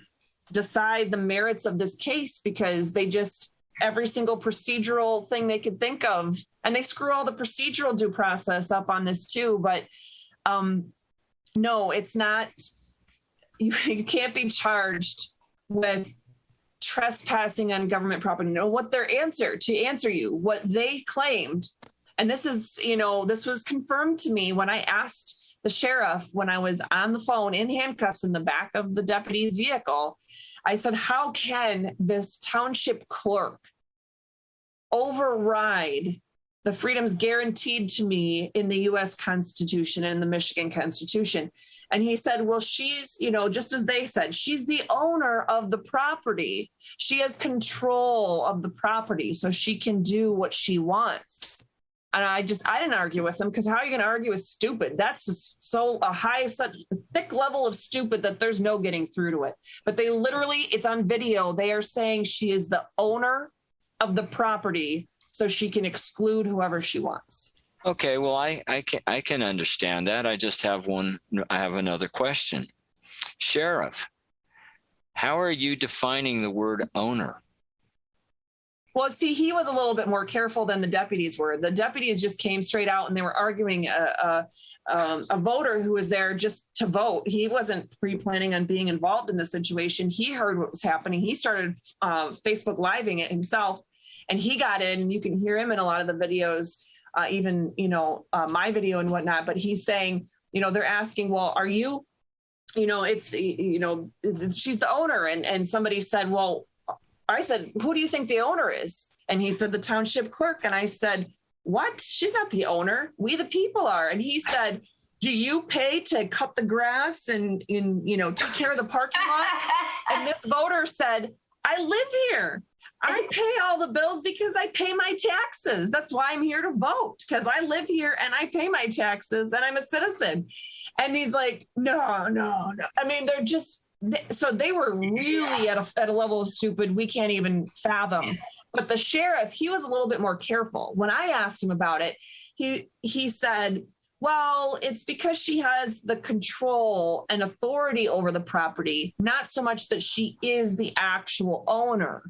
And I'm like, okay, that's still like, she doesn't have the right to control it in a way that violates every aspect of the Constitution, namely the First Amendment protections that were guaranteed. But, well, yeah, because the control is limited to what is legal, what is allowed, what is constitutional. It isn't 100%.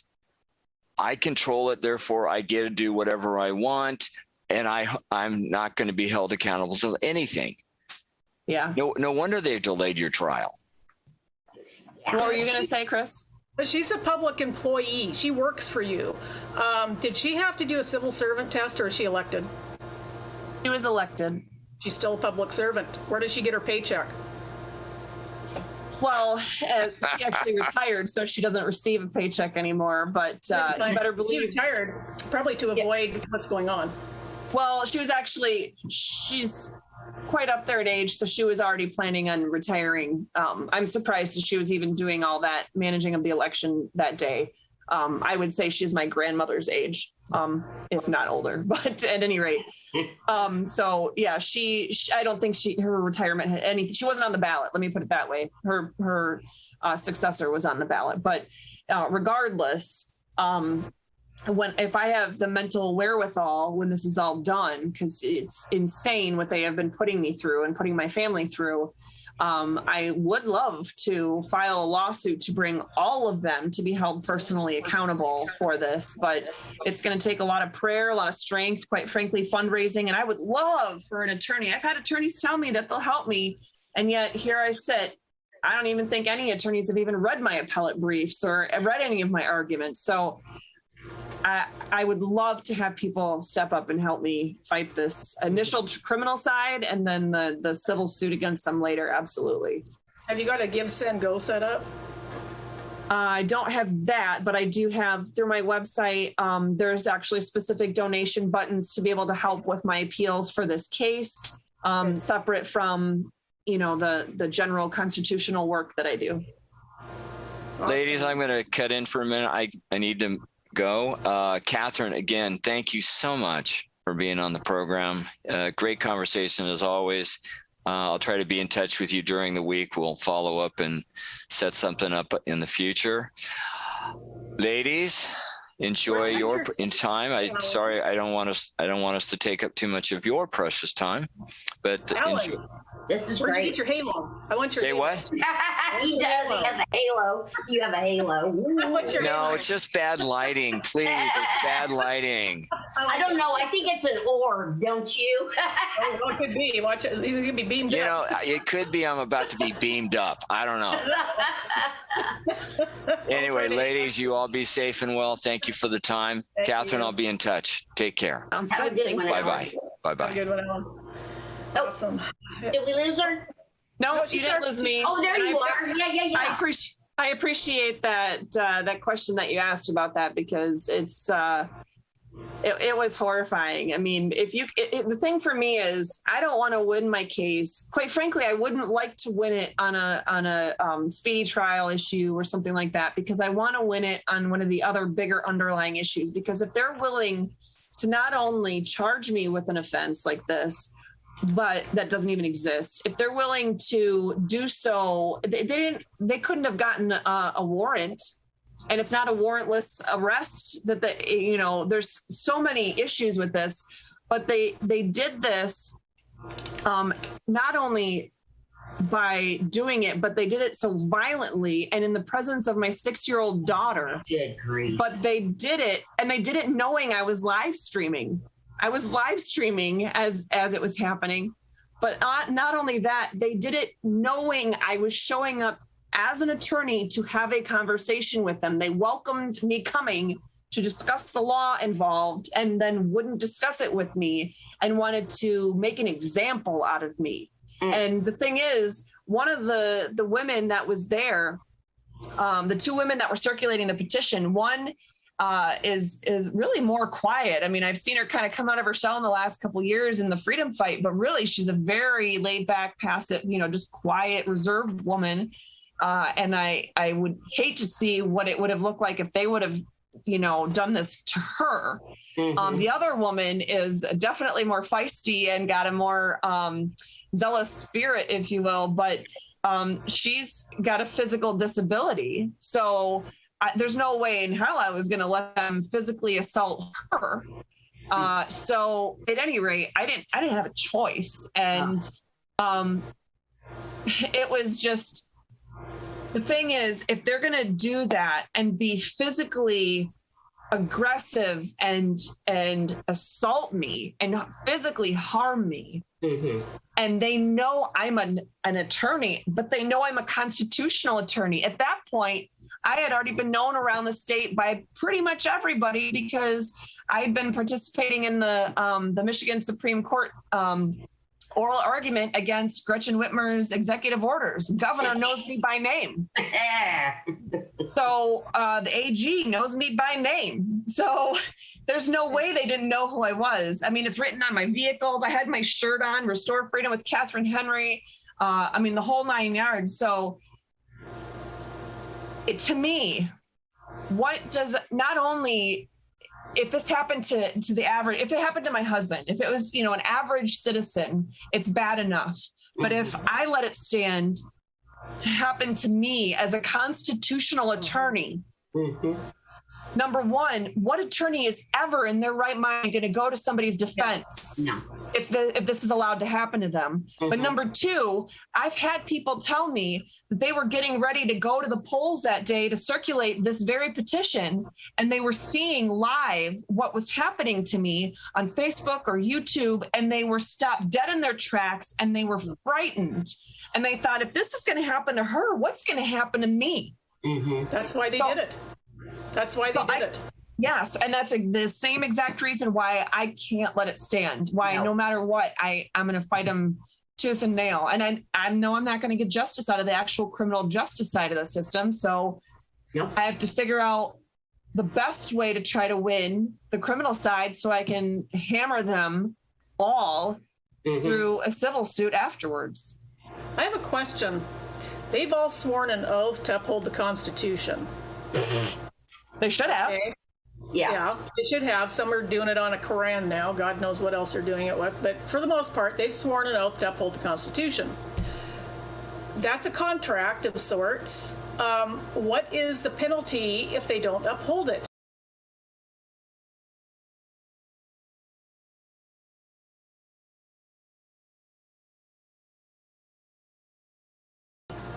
Step down from their position and give up their post? What if there isn't something, there needs to be, obviously.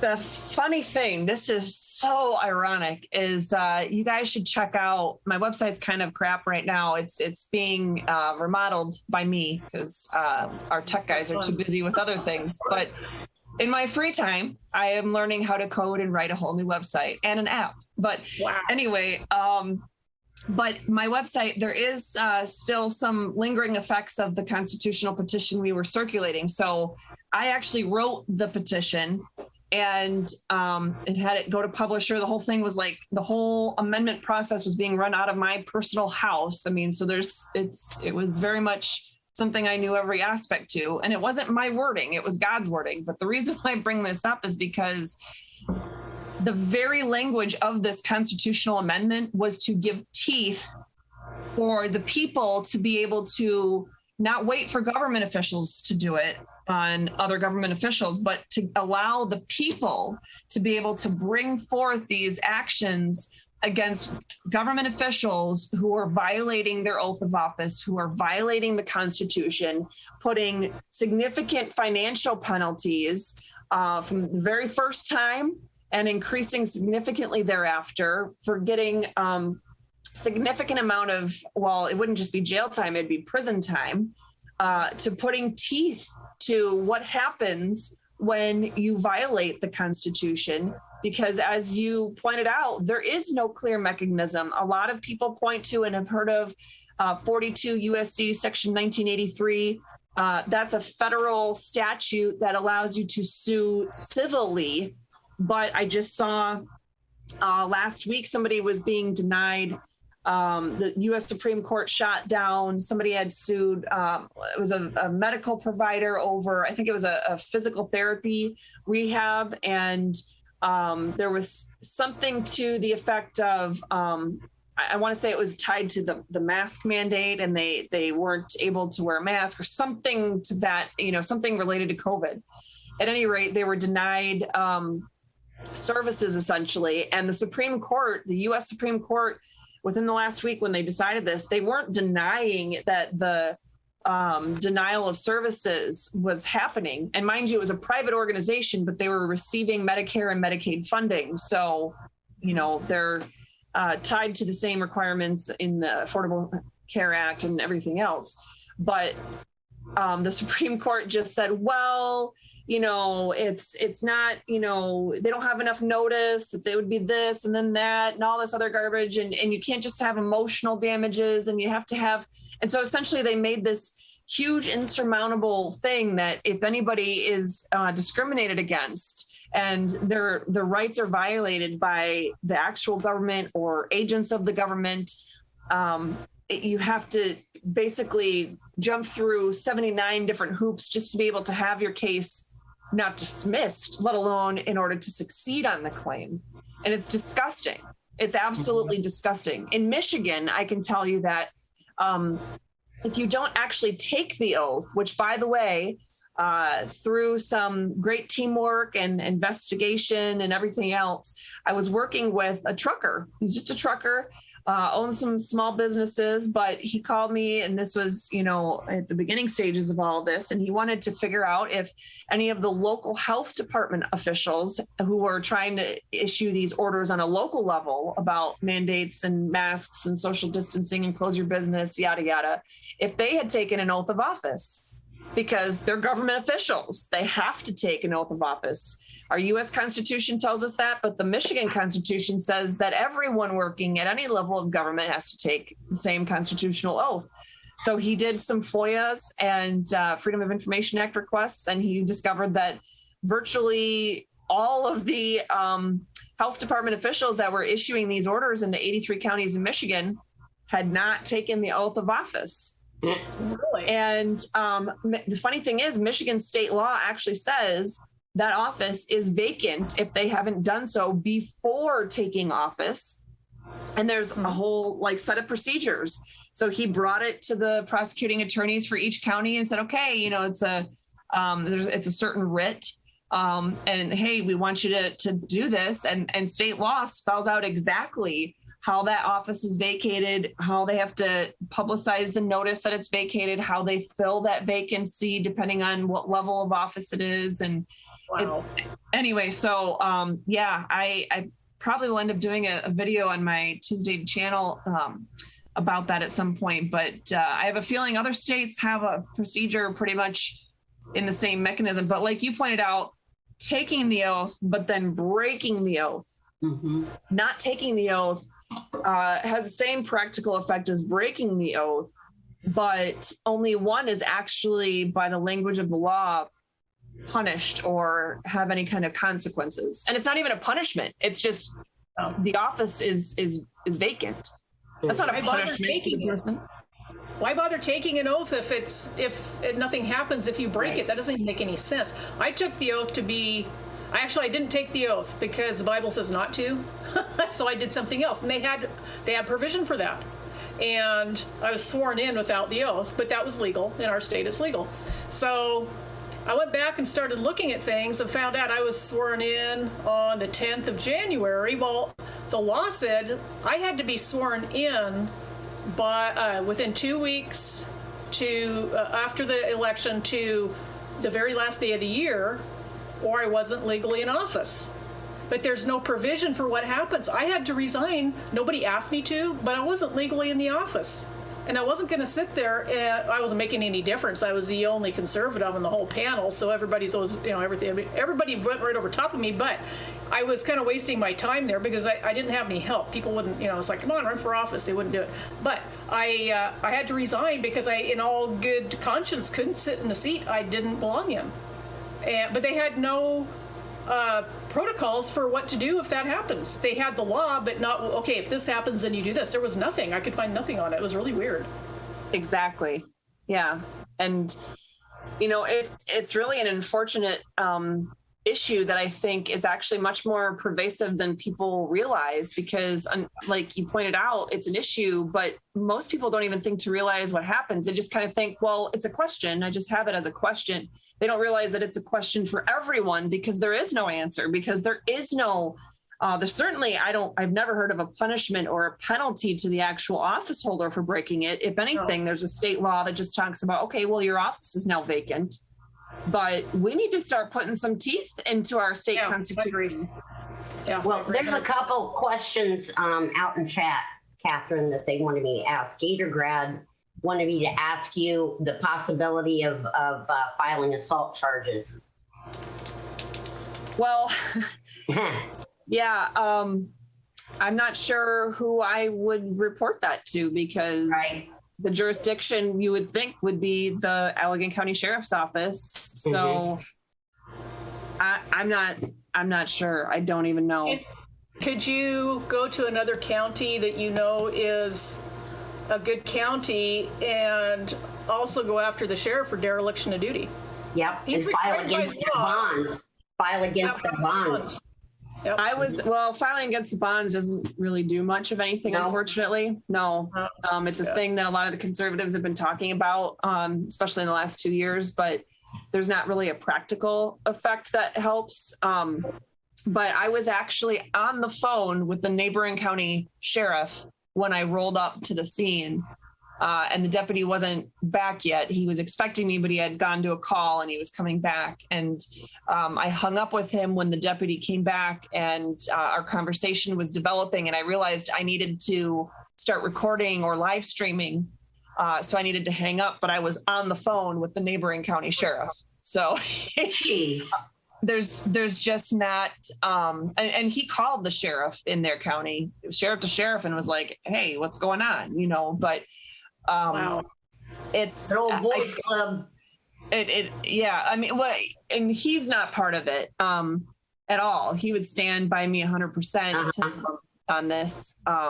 Actually, he and I traveled to speak on constitutional issues together. We traveled cross country because we're both members of the Constitutional Peace Officers, Sheriff and Peace Officers Association. But at any rate, he's a great sheriff. It's Sheriff Darleaf in Berry County, Michigan. But he's the good one, not the bad one. But anyway, for office? How about running for the sheriff's office? Run for the sheriff. For me? Yeah. You don't have to know. Look, they don't know the law. You don't have to know how to use a gun. You can run for sheriff.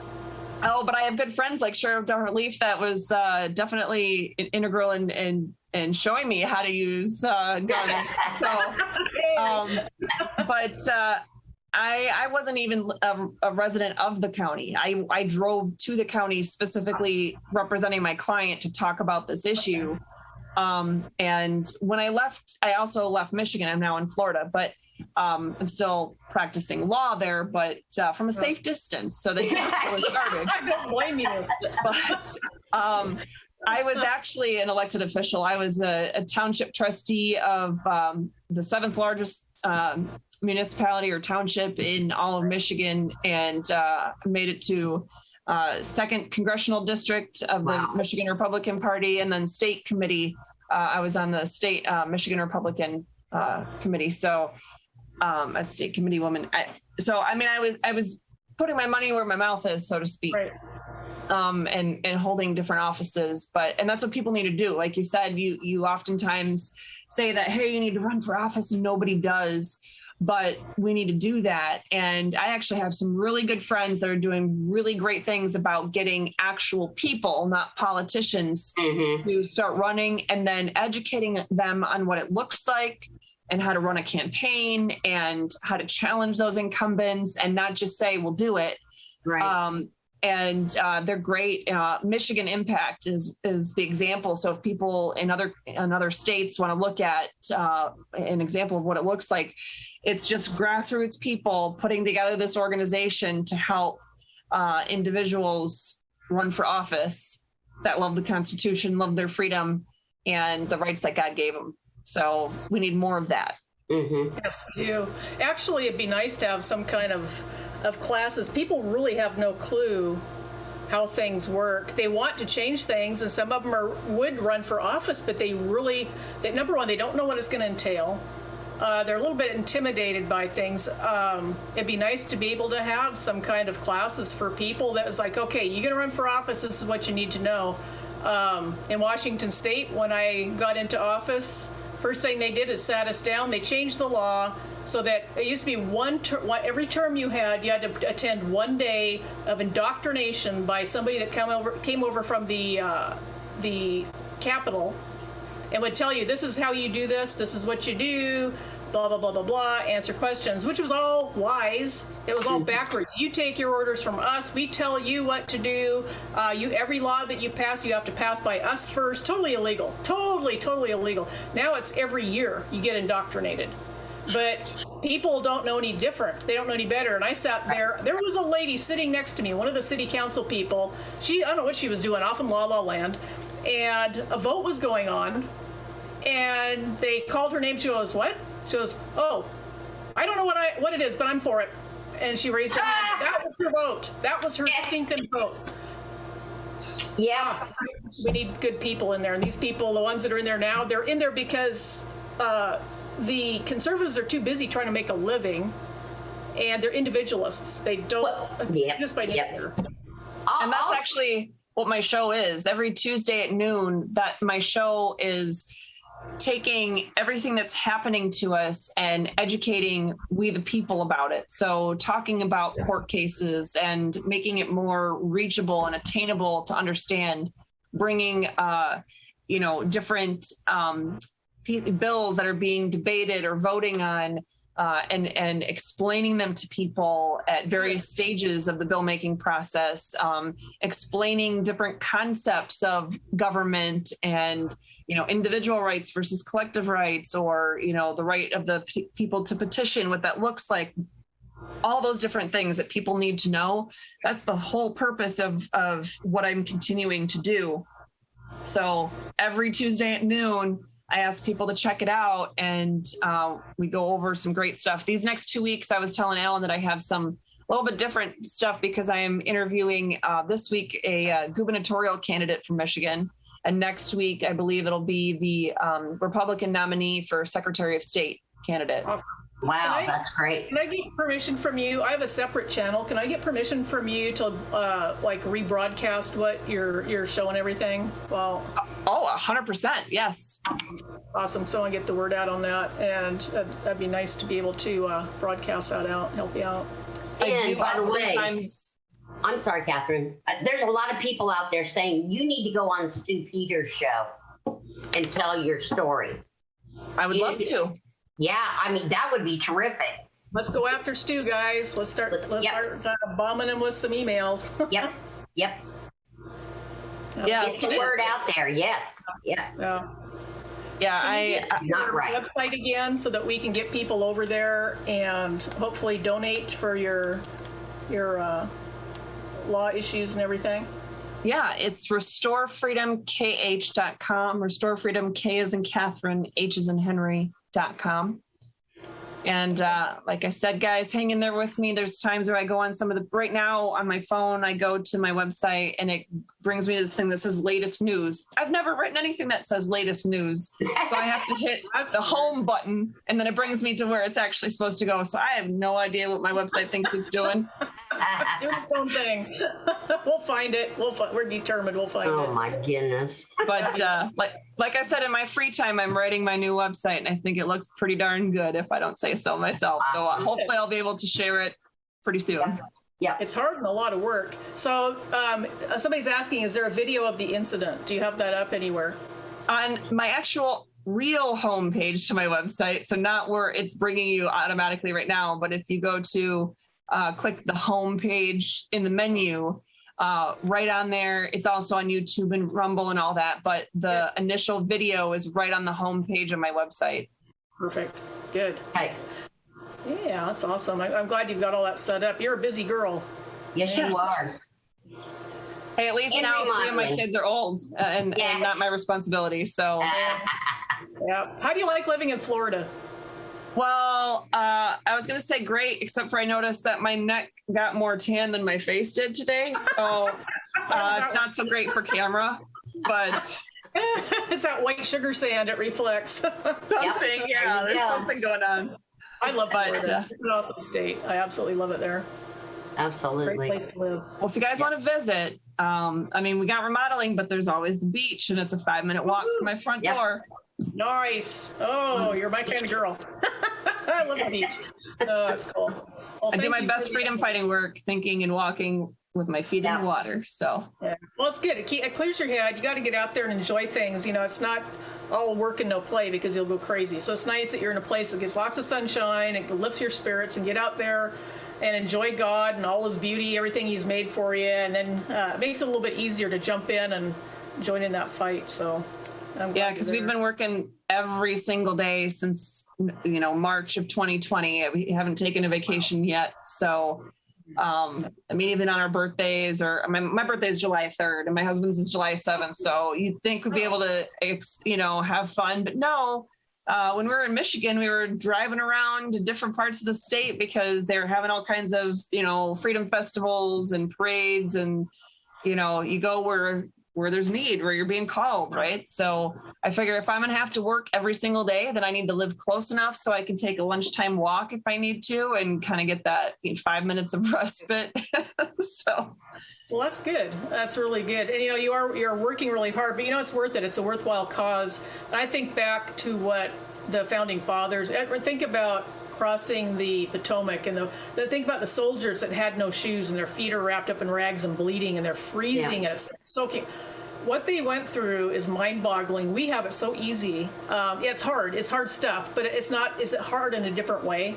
And we've gone past the point that they were at when they started pulling guns and dealing with things, right? So we're still we're putting up with a lot more garbage, a lot more mental stress than what they were dealing with, I think. But yeah, it's a fight. It's a fight no matter what. It's good against evil. I think it's always going to be there. We just lost a little bit of vigilance. Some of us, you probably, like most people, you saw things going on. It's like, my mom was into this. When I was a little kid, she was a Birch Society lady. Man, she had chapter meetings at her house, and I remember sitting under the table and listening to everybody.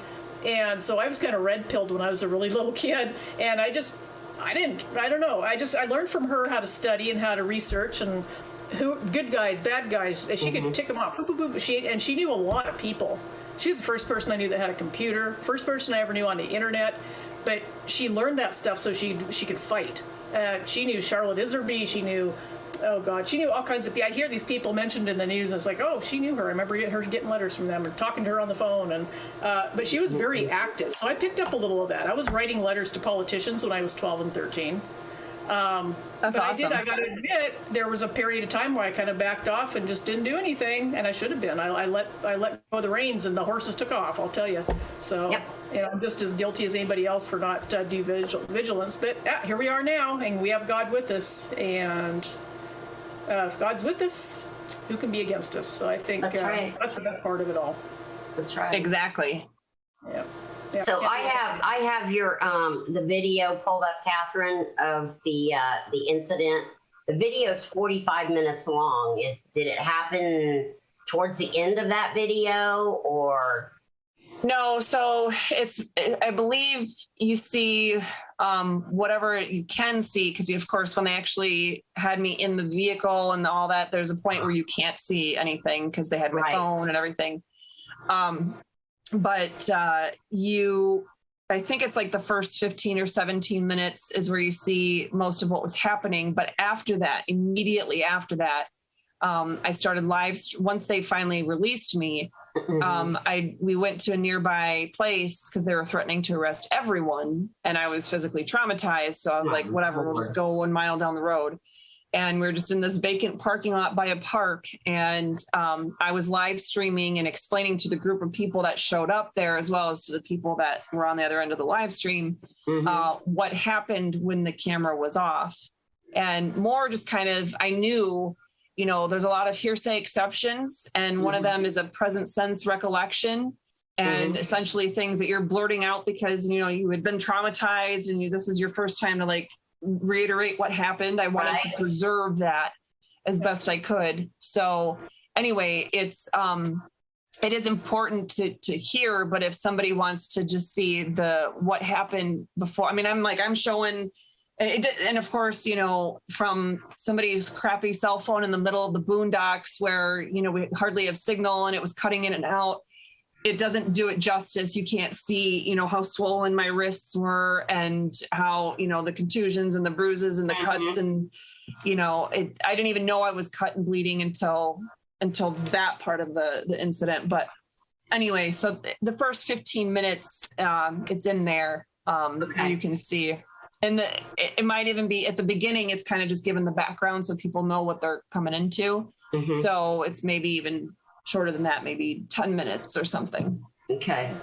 So it's good to have the bookends. You want to know, because as an idle person, I'm watching from an outside position. I like to see what leads up to things, what happens, and then things that are afterwards, what's going on. You can get a really good, and it's good for a court too. They want to know what's going on if it goes to court. So I'm glad that you caught that much of it. It's good. Not this court. This judge doesn't want to know about anything about the truth about what happened, but you know.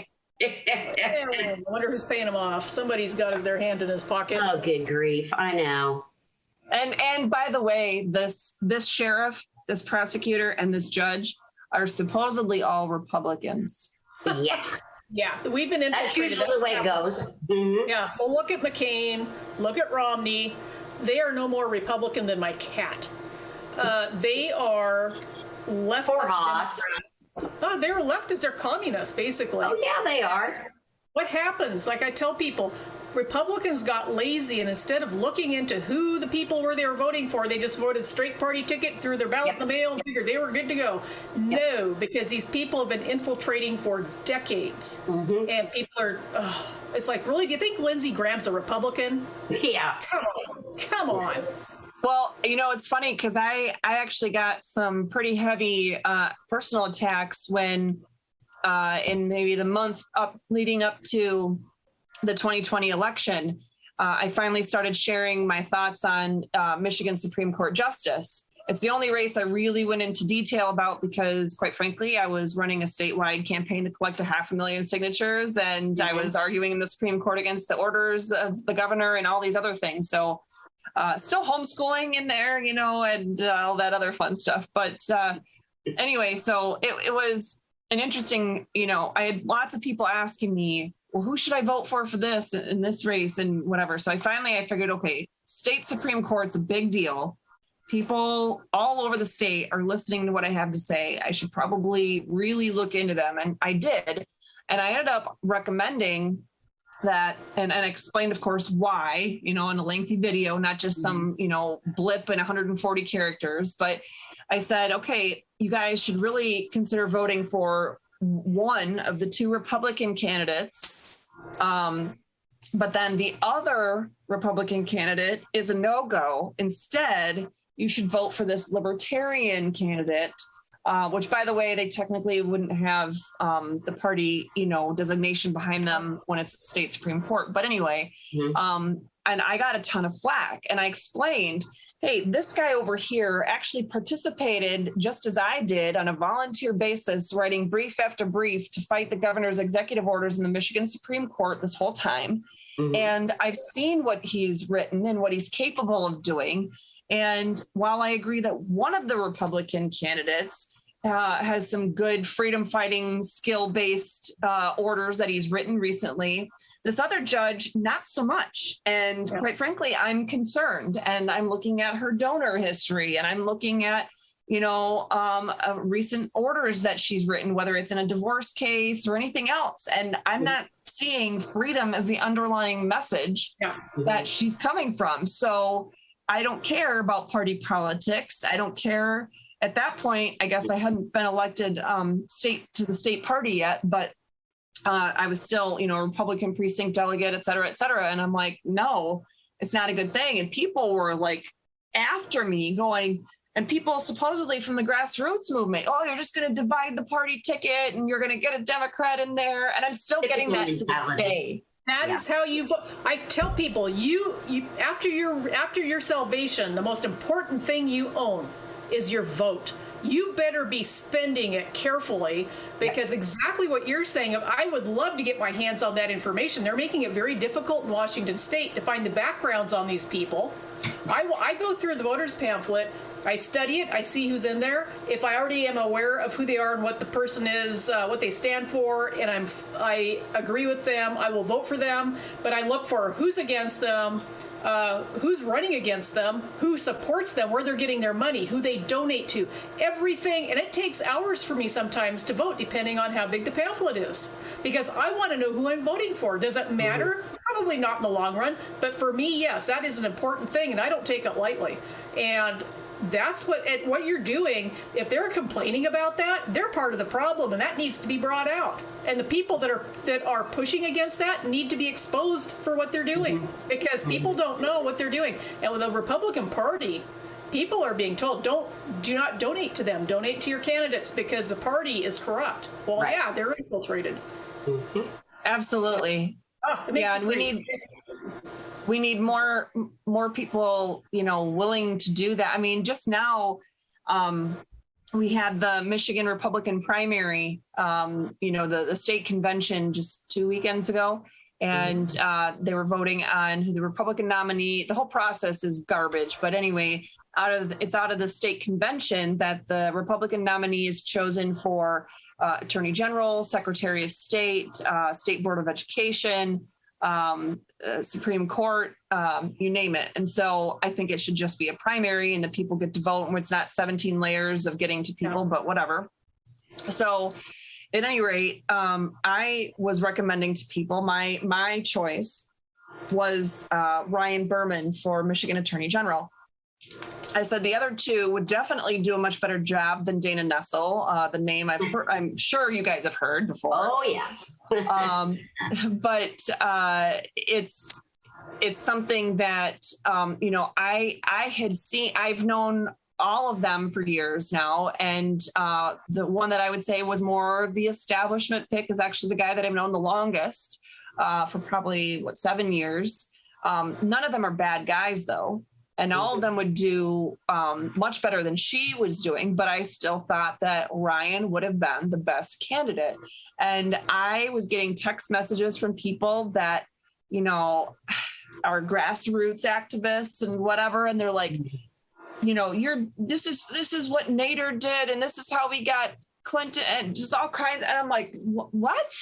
Yeah. And they're like, this is all about Trump. And I'm like, whoa, first of all, this has nothing to do with Trump. This is Michigan AG. I don't care who Trump endorses. That has no bearing on my choice. It's great because he has a bigger name than I do, that if he chooses the same, like we have the same pick for Secretary of State, luckily she won the Republican nomination. That's great. But aside from that, I don't care. But, to get attacked and, like I'm doing something wrong, and I have all these big names of supposedly conservative leaders in the state that are being thrown at me. Well, this person backs DePerno, and this person and this person and this person, and you're over here backing this other guy who has no chance of winning. And I'm like, well, I think he's the best candidate for the job, so maybe I'm going to speak my mind. I don't know. I think it's our job to do that. Now, if he doesn't agree with me, that's fine, but it wouldn't even occur to me to send him this lengthy text message about, how dare you disagree? How dare you, I mean, I eventually did ask him, I'm like, I don't know how you can stand behind and blindly support the guy you're supporting because of XYZ. He's now our actual Republican nominee for Michigan Attorney General, so I don't need to air any kind of dirty laundry or concerns in that regard. But to that point, I'm like, why would you blindly support any candidate? You shouldn't. Yep. So anyway. Exactly. But I will be, I'll definitely make myself available to, if anybody has any suggestions of different topics. I don't know if Lori, she's the third leg of the Restore Freedom wheel, so to speak. Yeah, she's been busy out there in chat.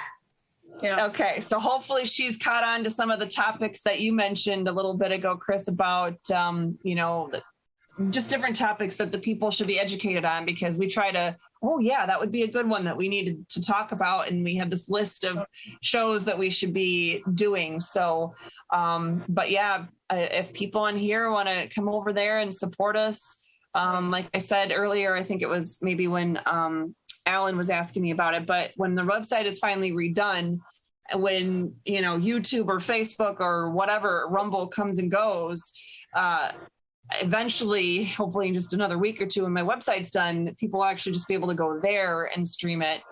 So whatever service is behind it won't matter, but the consistency will be there. And we're going to have it. I have hundreds of it. I'd never done, might be hard to believe, but I had never done like an online interview or a live video before May of 2020. Never, not one. Oh, really? I never even watched them because I just hate social media. I was like, oh, what is that? Is that a fad that will eventually just go away? I mean, that's what I thought about it. And so I started doing them, and I have hundreds of videos on my channels now. So I can't even imagine the thousands of hours I've been talking about the Constitution and the laws to people. So there's a lot out there, but now because there's so much out there, I used to just send people, to my YouTube and go, hey, find it, you probably can't because I have so much out there now. So I'm going to try to integrate some sort of nerdy spreadsheet so people can do, search function and find. Oh, that's great. That is absolutely a wonderful idea. Like a catalog. Do you have any backup for those videos? Because I'm hearing that they're taking videos down off of YouTube. They're changing their algorithms and they're starting to remove people's videos, whether for the strangest things, apparently. So hopefully you have a way of documenting those. We're supposed, it's the three legs of our main team at this point. We used to have, thousands of volunteers, but it's me, Lori, and my husband. And my husband, of course, Lori's not with us physically here, but my husband is at that desk right there. He's supposed to be downloading to our external hard drive. And he for a while, he had all of them, but then there became too many. So we also are putting them on Rumble and putting them on, we're uploading old videos as well. So hopefully we'll be able to get the rest of them pretty soon, but Lori and Mike are doing their best, but hopefully they're both listening to me and they're recognizing they need to. I put it on his calendar, just download 5 every night. Just download 5. There you go. That's your task for today. Yeah. Oh, I'm glad that you're preserving those, because there's no sense saying it twice. And if you've already said it, saves you time to go on, move with something forward and be able to share with people. Oh, yeah. That's awesome. I'm so glad that you're doing that. Very nice. Yeah. Well, and I know that there's stuff that I've definitely gone over multiple times. And I like to think that I have a really good memory. Like I really do. I have a very good memory, but there's a particular petition that's being circulated in Michigan right now. And Lori, we were talking about our list of topics to do. And I said, Lori, I really got to do a video about this petition. And she's like, you did? And I said, what? When? And she goes, last June. And I was like, what? Almost a year ago? I was like, was it a little video? She goes, no, I think it was like an hour and 45 minutes. And I was like, what? How do I not remember that? But I was in the midst of moving and looking at the video. It's in, now this is not my current office, this wood background. This is my Michigan office that I had, but that particular video, it's the side of my office because this part of my office was like all torn apart, and all my degrees and whatever were off the walls, and anyway, so it looked terrible, and I had to turn to the other side of the office. So I was standing and trying to get decent lighting, and so once she kind of showed me the link to that one, I was like, Oh, I kind of remember doing a video now about that. That's the same petition? But if I can't even remember, that's why I'm like, okay, I can't expect that other people are going to be able to remember and find information. So even if I just need to re-air a video because people haven't seen it in a while and, you know, or they're new to my channel and it's buried or something. I mean, yeah. Or sometime, you know, if you might not be able to make it on a Tuesday, you want to make sure people keep knowing, they come on a Tuesday and they're always there because they expect something. You can always play a video. You have it. You say, this is what from my top 10 best, whatever, and play it and say, this is something you need to know. So it's handy for things like that to have those as a catalog and a archive. So very nice. Catherine, Dawn95 out there said, I would really like for Catherine to come to our grassroots meeting in Seminole County. I went to elementary school in Seminole County in Altamont Springs. There you go. So hopefully Lori's still on there and they can get connected. But if not, then she can reach us through restorefreedomkh.com and the contact us page, because I would be more than happy. It's you know, maybe an hour or 45 minutes from my house, so I can do that. Okay. Nice. So there you That'll go. be very inspiring. That'll be very inspiring for the grassroots community to. Yes, very much so. You. And I don't know, I don't think I ever shared it when I was on Alan's show before. Maybe I did, but when I moved down here and you wait in like the most ridiculous line to, I forget what it's called, but the Secretary of State, right? You're getting your driver's license and all that. I was so excited when I finally got up there, not just because it was my turn, but because, you know, you're signing your life away, right, on all these little screens and this, you know, old equipment that barely works and it's got, you know, DOS on it. Anyway, and it was, no joke, I took a picture with my phone of the little screen I was signing, because in order to vote, in order to register to vote in Florida, you have to take an oath that says you will not just support, but that you will defend the U.S. and Florida constitutions. Just to be able to vote, you have to sign an oath. Wow. So not just office holders, but every single registered voter in this state, I don't even remember how many millions of voters there are, they've taken that oath. So there's no playing games. Once I get licensed in Florida, all bets are off, and I'm going to hold them all accountable. That's nice. That needs to be done. And you'll find people there who would back you on that. There are people running for office. There's a guy on Twitter. He was on Indy's show, I think. I'm trying to think where he's at. Aquino is his last name. There are a lot of people in Florida that you can network with you could become a very powerful movement for justice and getting the proper things happening in government, things that need to be there. And forcing people to obey their laws or their oaths that they were sworn to. Oh my gosh, you have so much potential. It blows my mind.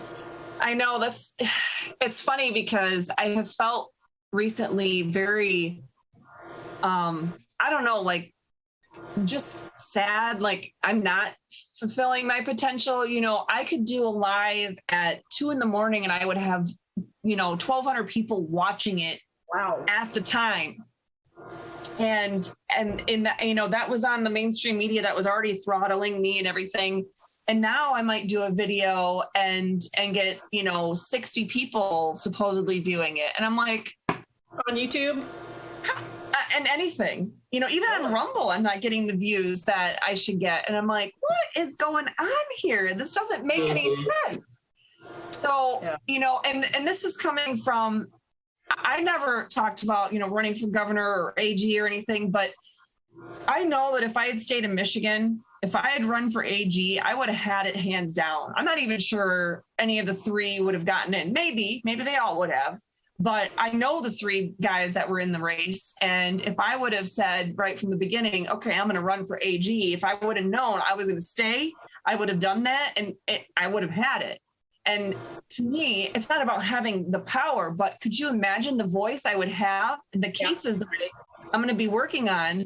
There's cases right now I need to be working on writing amicus briefs on issues of the right to life and some other big things happening in Michigan.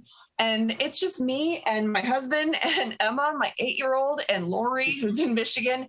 And none of us are getting paid a dime to do any of this. In fact, we're all paying out of pocket to be able to do this work. And so could you imagine if I had an actual paycheck, or if I had staff and they could help researching things and they could help me, with the logistics? I wouldn't have to write my own website or, It just feels like, did I screw up? Did I, I could be having such a bigger impact for the freedom fight if I would have just done this, or if I would have, just stayed in Michigan. So to hear you say that, I'm like, okay, good. Maybe that's because I've been asking for some prayers recently. In fact, just today I was, asking for other people what they want me to pray for. And if they offered to pray for me, one of the things I was commonly asking for was to make sure I'm hearing God's guidance is clear, not guidance. I want clear direction.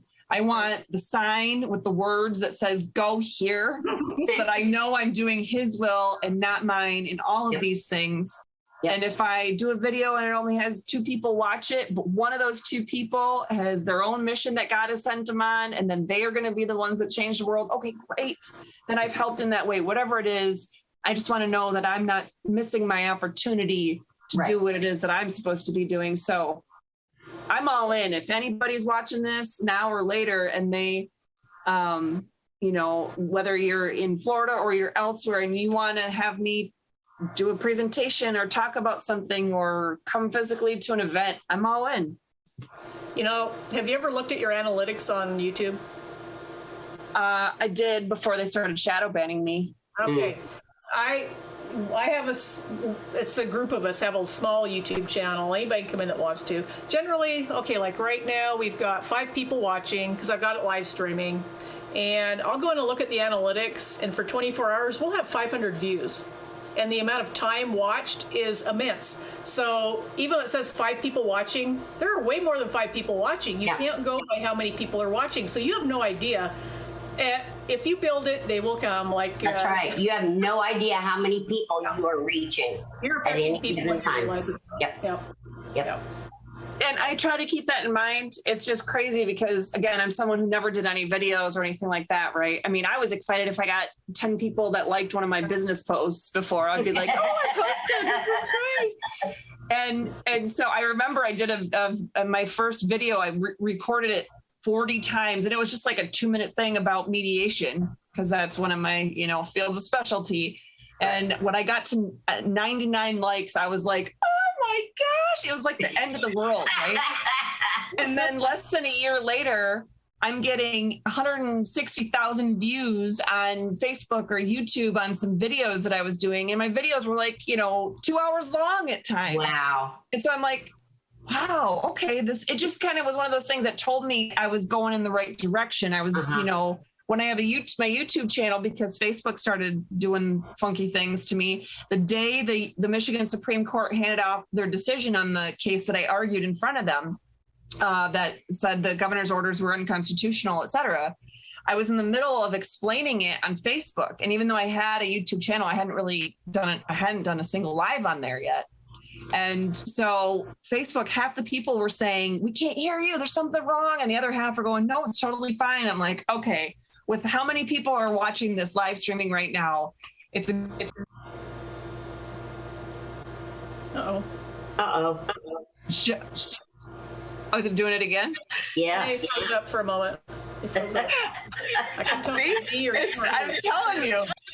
So we switched over to YouTube that night. We went from 110 followers on YouTube, and within 3 weeks we had 10,000 followers on YouTube. I mean, it's just wow. Exactly. Wow. So mathematically, I shouldn't be getting only 26 people watching a video.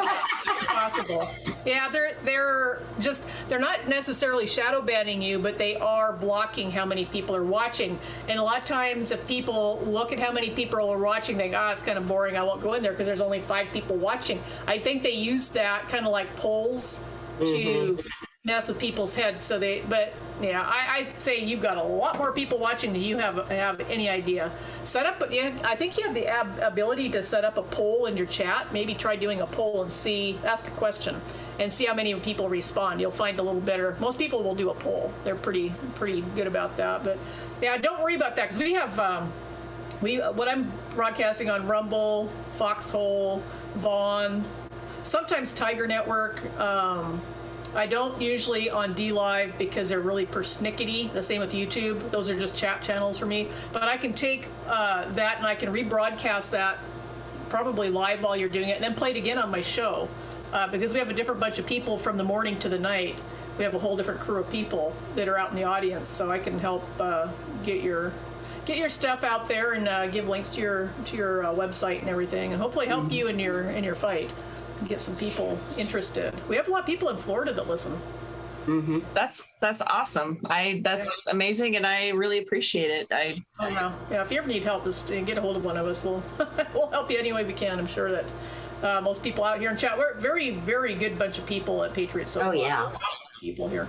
I don't know where the disconnect happened, but actually speaking of that, Lori, I think I can't see, her giving me like the thumbs up or not, so I might be saying this wrong, but I'd asked about it recently about contacting you guys, and we didn't ever get the direct contact information for either one of you. So I'm not sure the best way to do that, but you guys can reach us through our website. It's just the three of us that run it. Right. I've got it pinned to the top now. So yes, that's great. But yeah, we would definitely like to do that. Okay. So. Yeah. Uh-oh. Okay. You were freezing a little bit again. I don't know if it's me. Oh, I might have just been really still there. That's what it was. Mine's been hanging up too, so I don't know. It might be Zoom. It might be. A catch, and all of a sudden everybody just kind of still, and then it does that sometimes. It gets pretty. It's weird because on my end, there hasn't been a single issue. So really, well, we're all across the country. Kath is in Indiana. I'm in Washington State, and you're in Florida. And as I'm watching, I didn't realize that. Yeah, it's catching up a little. Like we'll get a kind of like almost like buffering. I'm seeing that with both of you, so it's got to be probably our ends then. That's weird. Yeah, I made the bad assumption you were all in the same state with Alan. Oh no. No. And that's when we used to have our roundtables before we had individual shows. Before I was even on, and I came on fairly early, like within the first month.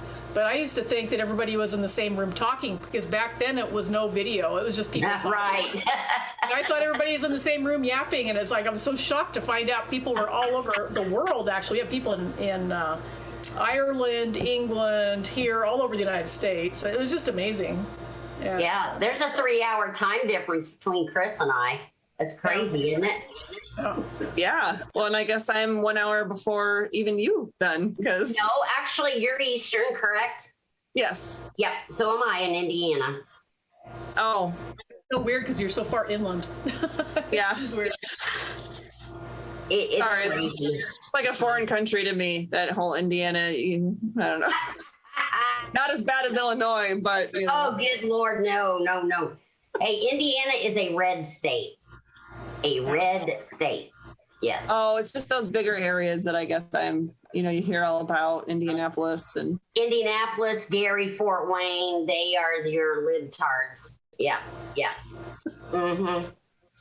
all right. Yeah. The places to avoid when in Indiana. Yes, that is the places to avoid. We did vacation in Michigan City when the kids were little. So Yeah. I have memories of our very first spring break, when my husband and I got married, and he had 2 girls and I had a son, and before Emma was born, and we took them to Michigan City, and later on we ventured all the way over to Chicago. But so I do have my own little connections with Indiana. Well, thanks so much. Oh yeah, absolutely. It was really nice talking to you. I've got so much information. Yes, very much enjoyed it, Catherine. Yeah, very much so. So we're going to try to get you on Stu Peters. Yeah. Aren't we, gang? That'll help big time with some boosts. Absolutely. Yeah. Any any at all, because, there's just so much, I know that there's just so much truth I got to get out there, and being one of the only attorneys willing to challenge anybody, whether they have an R or D after their name. It's not just about just to fight, but it's fight the good fight, regardless of who you have to fight in the process. Right. So, yeah, absolutely. So anybody out there, if you're, wanting me to help spread the word about the Constitution and our God-given liberties, you know how to find me now, or startfreedomkh.com. So That's right. And according to Lori, she's got you booked for the next 6 months, it looks like. I highly doubt that, but she said, you just don't know it yet. maybe it was all just during the last 3 hours she was able to get some stuff booked. But, well, anytime for you guys. So if there's any topic you ever want me to cover or come on and discuss. Absolutely. That'd be great. I won't tell Alan, but it's way more fun discussing these kinds of things with you guys, fellow women. But That's okay. You know what? He's at dinner right now, so he's not listening. Well, guys, they have a totally different outlook on things and different flavor to their show, and it's nice to be able to. It's like we're more, I think, more chatty as gals will be sometimes, more friendly. They're more like all business. But yeah, so it serves a purpose for the guys that are listening. They probably would prefer Alan and that we with them, but hopefully the ladies will hang out with us. Right. Yeah. I don't know. You got a lot of fans out there. I'm looking at the guys. They're like, she's Christian, moral, ethical, constitutional, educated, articulate, tough, brassy. She's a great voice. She says you need to get a hold of Brannon Howes or Bill Frederer. That's a really good idea, because they've got a huge, and Susie knows these guys. I know she knows Brannon. So we'll see if we can put some bugs in people's ears and hopefully get your story out there to a bigger audience. That'd be awesome. That's right. Yeah, any names or connections. I mean, by all means, I'm not somebody who's, too big for my britches, so to speak. I mean, I've gotten to talk to people about things where, it's only a group of like 8 to 10 people sitting around, but they want to hear about the Constitution. I mean, that's fine with me. So that's a pebble in a small pond, but the ripples go out, and you never know who they know and who it's gonna. 6 degrees of separation is absolutely true. It is. Right. You never know who it's gonna reach. So right. Exactly. Well, thanks so much. WV.com. I'm sorry, I keep interrupting you. WVW.com is, which one is that? It's Brandon House, isn't it, Susie? WV.com. Yeah, Brandon. Okay. Thank you, Susie. Now, I myself, not being a techie, have never seen personally the chat side to this. I've always just come in through Zoom. Is this something that afterwards my husband or Lori would still be able to see the chat? To see? Oh, yes, absolutely. Okay. The archives for the show, they can watch the whole. We have archives that are up for a certain amount of time. I'll give you a link because it's in Rumble, and you can go back and catch the show on Rumble and the previous show, so you can actually save those if you need to. Okay, great. Yeah. I don't want to watch myself, but any information that you might want to pass it on. In the comments. I'd be too afraid to see what I actually look like or sound like. Hey, we're all our worst critics. Right, exactly, which is why I just try to avoid doing that completely. Oh, well, people see you differently, so that's a good thing. All the guys are in love with you, I think. Oh, yeah. Don't be worried about that. But yeah, hopefully my husband was listening and he remembers that next Sunday is Mother's Day too, so he's got to earn his keep around here. That's right. Oh, yeah. Oh, well, thanks so much for being with us, Catherine. I know you. Catherine, thank you. Yes, really thank you. Have a great night. You too. We'll talk to you soon. God bless. That was awesome. That was. I had to write notes down because I got to remember to send her the archive so that she wants to read you guys' comments in there. It's going to make her blush.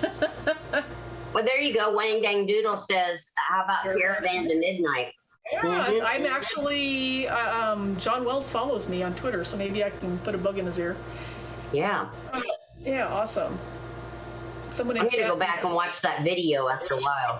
What are you laughing at? Someone in chat needs a date. Yeah. Oh, yes, Lori. That's awesome. So thank you for being here and coming in with her so that you can keep track of things. Appreciate that. Yes, for sure. You guys are so hardworking. We really need more people like you out there. We do. Very cool. This country would be in a lot better shape. Yeah, we're so lucky to have had her share her story. I had no idea that was her background, that she had that happen to her. Wow. No, I didn't either. That's the first time I'd heard that story tonight as well. And I'm sitting here or getting ready and listening to it, and I was just, my blood pressure was going up. Yeah, well, like Lori's saying, they were threatening to arrest circulators for a petition drive. That's illegal. But when you've got the law enforcement committing illegal acts, that's tyranny. I know. There are more of us than there are them, and as soon as the sleeping giant gets off their little hiney and stands up, these guys will be crushed. Yep. Any day now. Yep.